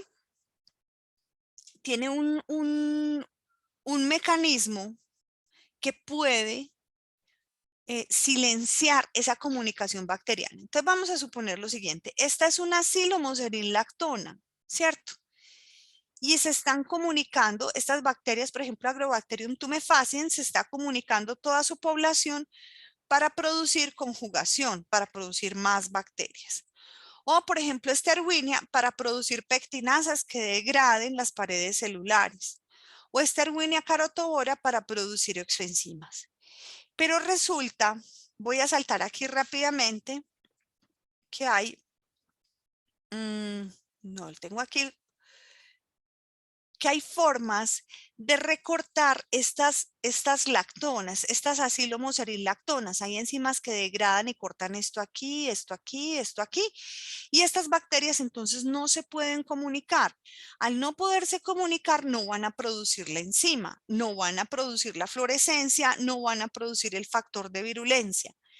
De tal forma que nunca atacan a su hospedero porque no pueden contar el quórum, porque solamente a través del quórum, de saber que son muchas, que despliegan los mecanismos de ataque, ¿cierto? Esas enzimas que cortan y degradan, vamos a, ya que no lo tengo aquí, que cortan, estas enzimas que cortan, que actúan como unas tijeras en todas estas moléculas, se llaman moléculas de quórum quenching. Quórum quenching es interrumpir el quórum. Ellas no se pueden contar. Es un mecanismo nuevo de control biológico. ¿Nuevo por qué? Porque apenas lo estamos estudiando, ¿cierto? Entonces, aquí hay varios mecanismos moleculares que pues no vale la pena mencionar en este momento, son muy detallados. Quien esté interesado en leerlos se los puedo facilitar. Pero aquí la idea es que, por ejemplo, una Ralstonia que ataca tomate puede ser sujeto de control, ¿cierto? Por parte de un Bacillus subtilis o Bacillus amyloliquefaciens por este mecanismo maravilloso que se llama el quórum quenching. Entonces Juliet empezó diciendo que es esto tan horrible lo que está pasando con los antibióticos. Pues hay una salida y es aplicar Bacillus subtilis, amyloliquefaciens o inclusive el mismo Bacillus thuringiensis que aplicamos para insectos, también produce moléculas de quórum quenching que van a recortar esa capacidad de comunicación de las bacterias gram negativas y las van a controlar. Eso sí, las aplicaciones hay que hacerlas de forma preventiva. Siempre, siempre, siempre, pero es, digamos, yo sé que no está bien dicho en estos contextos, pero esto es casi mágico. Esto es un mecanismo de control biológico altamente efectivo, ¿cierto? Que coayuda, por ejemplo, a lo que hace tricoderma. Tricoderma está en el suelo, en fin, pero estos bacilos son endofíticos, se pueden meter dentro de la planta. Si se hacen inoculaciones tempranas, iguales como las que estaba mencionando Juliet, que se hacen en banano, pues precisamente ayudan en estos procesos. ¿Cuándo se aplican? Después de las 2 de la tarde. Son bacterias, necesitan crecer, necesitan multiplicarse para empezar a producir las enzimas y toda esta playa de compuestos que ayudan al control. Pero es absolutamente maravilloso porque en suelo puede ejercer acción sobre una gran cantidad de microorganismos, ¿cierto? Grábenselo, los bacillus subtilis o amyloliquefaciens entonces son capaces de producir moléculas de quórum quenching, pero adicionalmente al quórum quenching producen antibióticos, producen enzimas líticas, producen análogos a hormonas, producen sideróforos y producen quórum quenching. Es decir, tienen 5 tipos de mecanismos para controlar a los patógenos, bacterias, hongos y ovomicetos. ¿Todas sirven para todo? No, no hay aspirinas en el mundo vegetal. Lo que hay es que experimentar en los contextos regionales, pero esto quiere decir que hay alternativas. Ahora, no sé si, por ejemplo, en Ecuador está esta molécula, se llama mexana, una costumbre sana, ¿se acuerdan? Imagínense que el triclosan, ¿cierto? La molécula de la cual está hecho este talco para pies es un producto intermediario y esencial para la biosíntesis de las acilomoseriglactonas. Y entonces el Mexana utiliza el quorum quenching como estrategia. El quorum quenching está siendo utilizado en humanos como alternativa a los antibióticos. Estas son las lactonasas, las acilomoseriglactonasas. Cortan aquí, aquí y aquí. Sí tenía la gráfica que necesitaba. Y definitivamente, entonces nosotros tenemos posibilidades de controlar microorganismos como estos, o cuando se porta mal y es patogénico, ¿cierto? Entonces, los microorganismos involucrados en regulación de crecimiento son muy específicos. Sin embargo, tienen unas posibilidades enormes cuando su uso es adecuado. Cuando los contextos agrícolas se permiten, hay una experimentación previa sobre ellos en pruebas regionales pequeñitas y sobre todo, aquí voy a insistir algo, así como nos toca estudiar plaguicidas para poderlos utilizar y saber que un insecticida es para un insecto y que una bactericida es para una bacteria y así, aquí también nos toca estudiar, pero las posibilidades son infinitas, infinitas dentro de cada agroecosistema en control biológico. Quiero mostrarles esto. Nosotros siempre pensamos que las micorrizas entregan fósforo, pero esto son las vacuolas, son las organelas que hay dentro de una hifa. Aquí, por ejemplo, en la imagen B está el fósforo localizado, pero también hay potasio, también hay sulfuro. Los controladores biológicos hacen cosas muy interesantes. Esta es una hifa de un hongo entregándole fósforo a la planta. Pero no solamente eso. Voy a borrar esto aquí. Hay que cuidar el escalado y la formulación, la factibilidad económica y la transferencia de conocimiento, pero para eso están personas como ustedes que juiciosamente están haciendo este tipo de capacitación. Pero vuelvo y les repito, las posibilidades son ilimitadas cuando nosotros tenemos claro cuál es el organismo objetivo y si nuestro controlador va de acuerdo a esto. ¿Cuál es la dosis?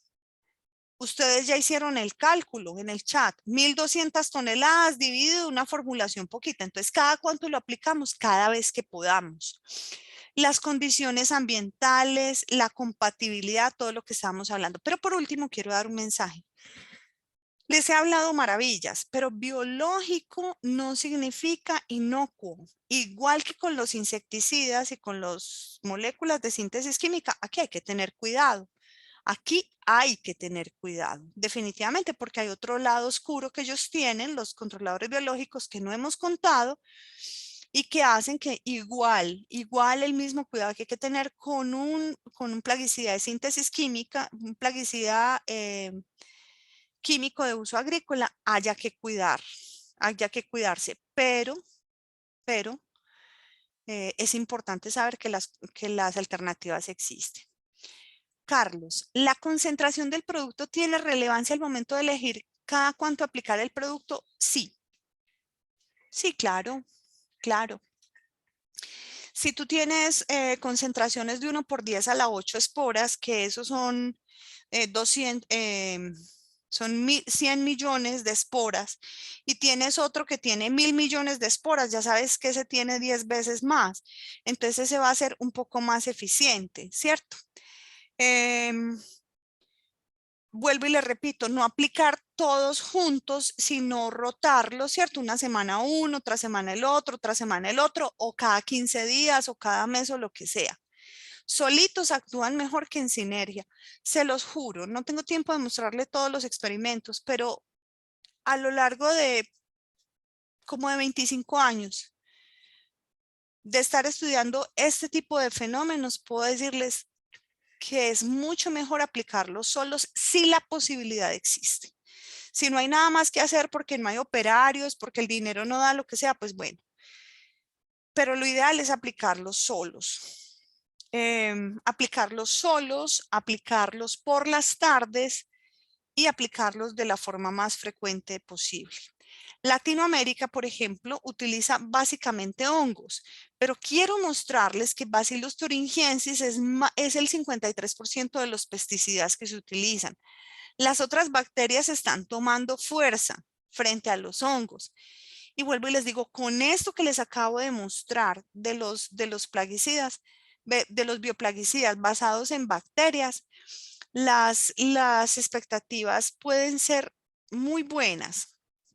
Ahora, la comercialización no regulada, la generalización de efectos y acciones, como si fuera acetaminofén, eso es bastante peligroso. Los insto a que en cada uno de sus agroecosistemas hagan pequeñas pruebas, porque ellos tienen costos elevados, vida corta. Estas expectativas de acción son muy delicadas.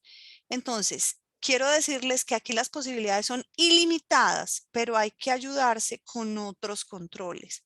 Y les aseguro que los controladores biológicos les van a dar la mano.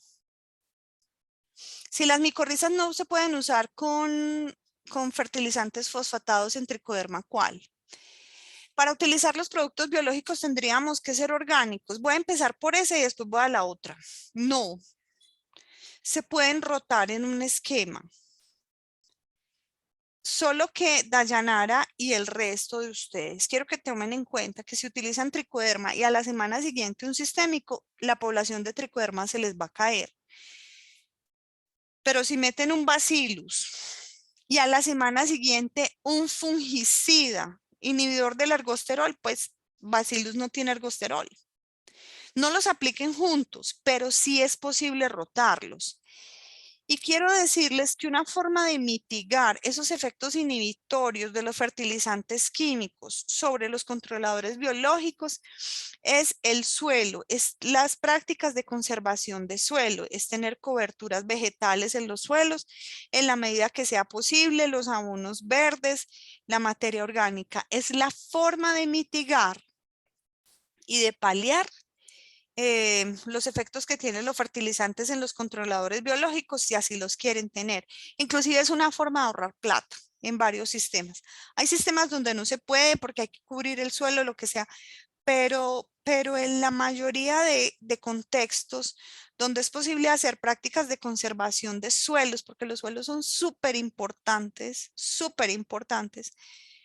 todo esto es posible.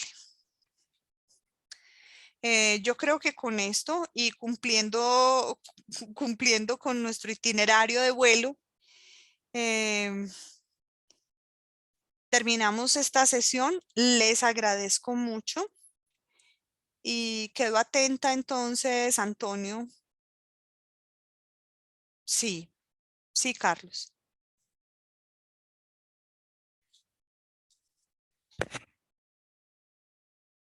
Sí. Agradezco mucho entonces su atención y quedo pendiente de tus instrucciones, Antonio.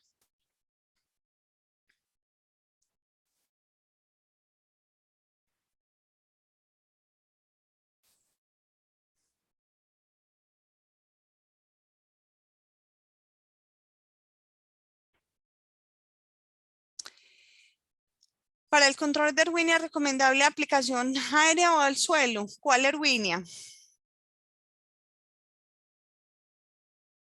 ¿Qué tipo de Erwinia?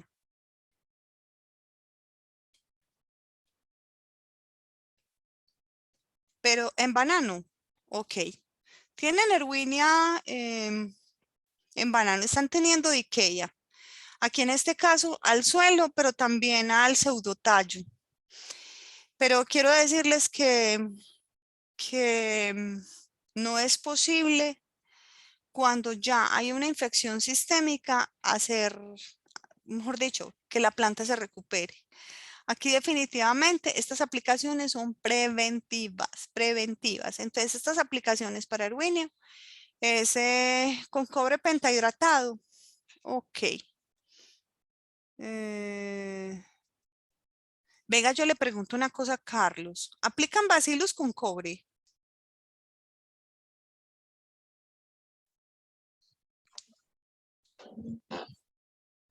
Es solamente el cobre pentahidratado para Erwinia. El cobre es superficial, no es sistémico. Entonces es preventivo, es para evitar que se disperse la bacteria, pero ya cuando la bacteria está dentro, ya no hay nada que hacer, ¿cierto? Aquí hay que salvar las unidades que están sanas.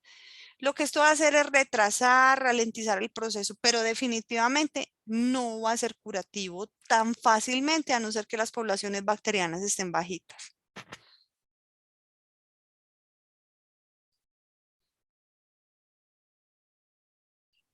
Muy bien. Si alguien tiene alguna pregunta antes de concluir este segundo módulo, todavía estamos en tiempo de que puedan realizar las preguntas.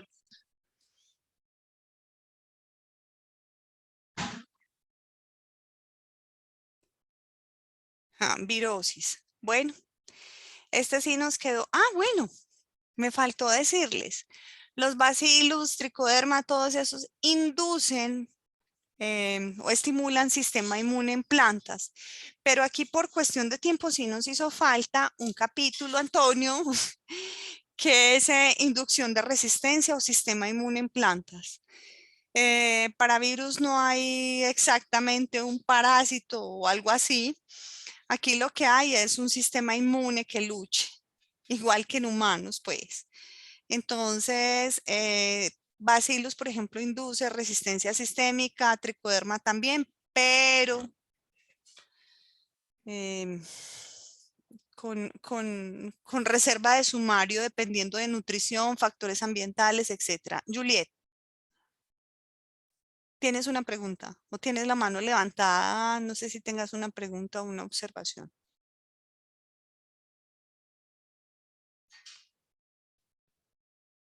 Profe, es una pregunta. Sí, dime. Lo que pasa es que, pues, hablando de los antibióticos, pues, cuando la gente aplica, digamos, una casugamicina, una streptomicina, estas gentamicinas que han aplicado, Sí.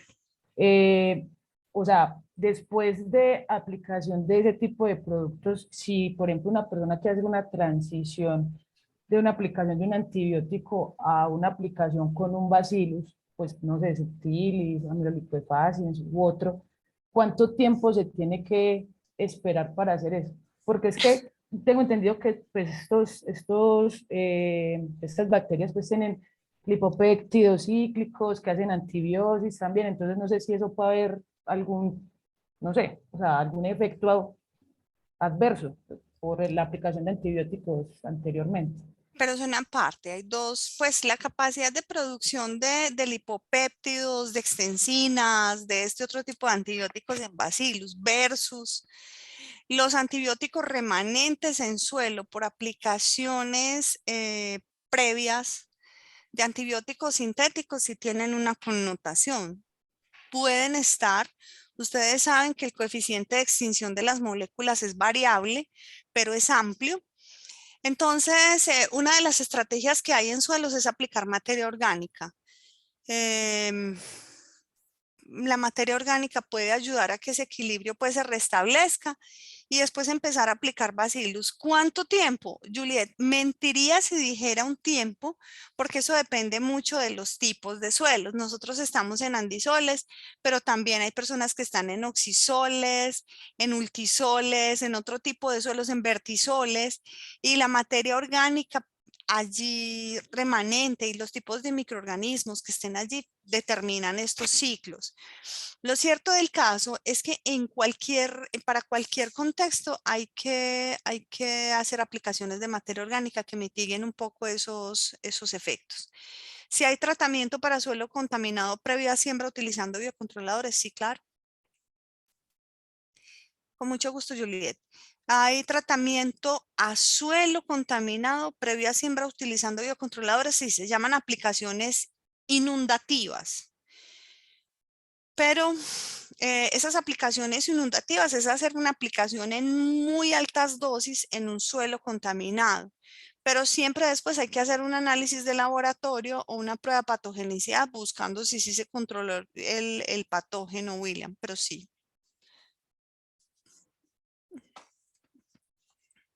Ok, un gusto. Quedo atenta. Les agradezco enormemente su entusiasta participación y desde la institución a la cual pertenezco, que es la Universidad Nacional de Colombia, agradezco mucho su participación y allí estoy.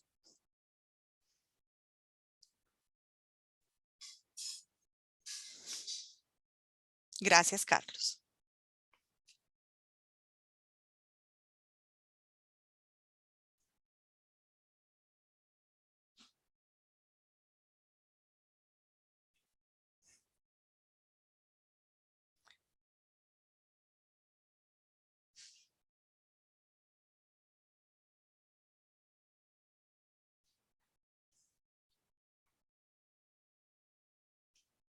Bien. Entonces, me despido. Agradezco su participación de nuevo. Antonio, muy buenas noches y muchísimas gracias. Sí, muy interesante, doctora.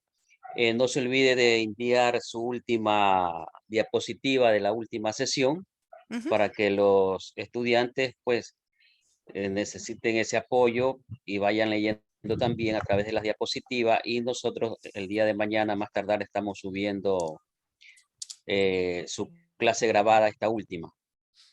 Perfecto. Llamamos también al director de diplomados, a Brian Tello, para que dé las respectivas indicaciones sobre el examen de este segundo módulo. Muy buenas noches, estimados participantes. Doctora, muchas gracias por su participación. Bien, Mucho gusto. el examen estará habilitado el día viernes desde las 6 de la tarde hasta las 6 de la tarde del día sábado. Tendrán una sola oportunidad, son 10 preguntas de opción múltiple, pueden ser verdadero y falso, conceptos, ¿no? Ya los que dieron el primer examen entenderán cómo es la dinámica del mismo, ¿no? Solo tienen una oportunidad y tendrán una hora para realizarlo, ¿no? Para que puedan pensar bien, se les da bastante tiempo. Así que, sin más que decirle, por favor, a prepararse, a estudiar, a repasar las diapositivas, los videos, para poder dar el examen, ¿no? Muy Eso bien, por pues mi parte, Antonio. agradecemos pues a la doctora Liliana Hoyo y también al doctor Carlos Marín por haber pues demostrado en estos 4 semanas durante este mes de noviembre su módulo muy interesante. Se ha aprendido mucho, esperando que también así lo hayan captado todos los participantes de este diplomado de agricultura moderna. No queda más pues que agradecerles y que tengan una excelente noche para todos. Nos veremos la próxima semana.